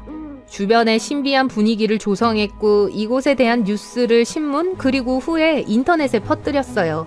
그리고 짜잔! 완벽한 변칙이 만들어졌어요. 사실 이건 그냥 신기한 것일 뿐이에요. 눈과 다른 감각들을 속이는 인간이 만든 착시 현상일 뿐이죠. 만약 필리핀, 인도네시아 또는 파푸아뉴기니를 여행한다면 세계에서 가장 특이하고 발랄한 나무들을 볼 기회가 있을 거예요. 무지개 유칼립투스의 몸통이 마치 주황색, 녹색, 빨간색, 보라색, 노란색, 갈색, 파란색 등으로 칠해진 것처럼 보여요. 어떤 나무들은 너무 밝아서 인위적으로 보이죠. 무지개 유칼립투스는 정기적으로 나무 껍질을 벗는데 그 아래에 밝은 녹색층이 드러나게 돼요. 잠시 후 이 녹색층은 점차 색이 변하고 탈피가 나무 줄기의 다른 곳에서 각기 일어나기 때문에 나무는 다채롭고 아주 매력적으로 보이기 시작해요. 예멘은 세계에서 가장 오래된 마천루와 가장 오래된 대도시의 본거지예요. 고대 도시 시밤은 사막 바닥에서 튀어나온 진흙 건물들로 인해 사막의 맨하탄으로 여겨졌죠. 이것들은 고대의 캐러밴 정류장으로 사용되었어요. 키예프. 몇 년 동안 여기 온 걸 꿈꿔왔어요. 카메라를 꺼내서 대성당, 항공박물관, 드니프로 강의 사진을 찍기 시작합니다. 그러다가 갑자기 엄청난 광 소리가 들립니다. 돌아보니 무언가 멀리 우뚝 솟아있는 게 보여요. 거대한 폭발 같아요. 피해야겠어요. 빨리요. 2020년 6월 키예프 사람들이 하늘에서 목격한 것은 모루구름이었어요. 보기 드문 형태의 폭풍우가 형성되고 있었죠. 강한 기류가 수증기를 위로 운반할 때 형성되며 공기는 성층권 바닥에 닿으면서 팽창하고 퍼져나갑니다. 밀도가 높은 구름을 우리가 보게 되는 그 멋진 모양으로 밀어넣고 때로는 버섯 모양이 되기도 합니다. 모루구름은 가장 위험한 번개 폭풍을 일으키는 구름 중 하나입니다. 말 그대로 청천벽력이에요. 이 번개는 폭풍이 몇 킬로미터 떨어진 곳에 있을 때 맑은 하늘에서 갑자기 마법처럼 등장합니다.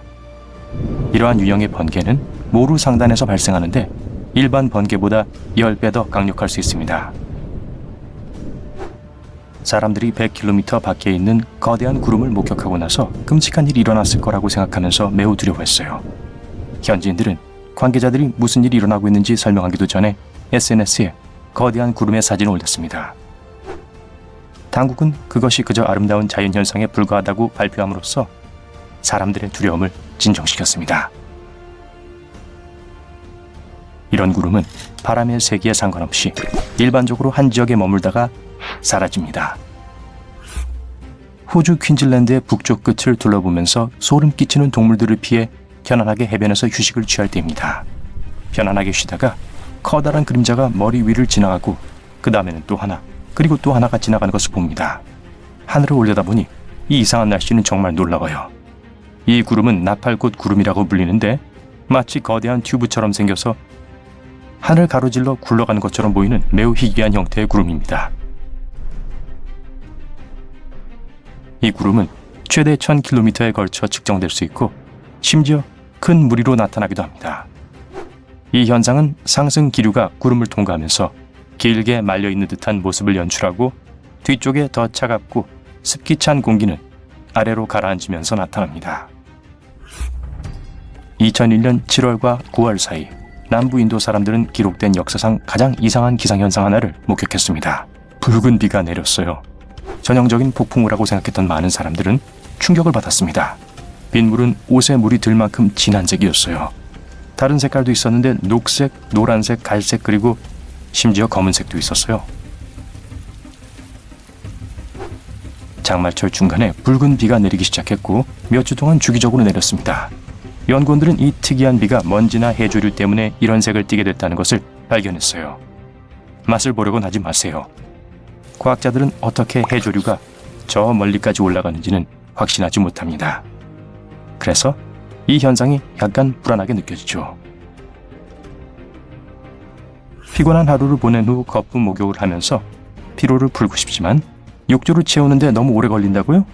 방법이 있어요. 큰 폭풍우가 지나간 후 아무 해안가로든 가서 몸을 담그세요. 거품이 많은 조수는 한 장소에만 국한적으로 나타나지 않습니다. 세계 어디에서든 나타날 수 있어요. 바위 투성이 해안선을 따라 일어날 가능성이 높아요. 샌프란시스코 해안, 북아일랜드, 호주의 물루라바 같은 곳이죠. 각 해안마다 바다 거품을 형성하는 조건이 다릅니다.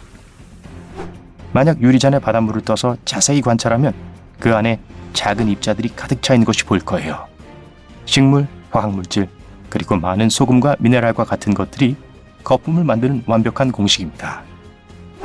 강력한 조류와 바람이 이 모든 것을 섞으면 우린 카푸치노 거품과 비슷한 것이 물 위에 떠 있는 것을 목격하게 됩니다. 추운 기온이 미시간주의 과수원을 강타하면 정말 특이한 일이 일어납니다. 유령 사과처럼요. 전혀 무섭진 않아요. 하지만 어느 겨울 유령 사과를 보기 위해 그곳을 방문하려고 한다면 꼭 알아두세요.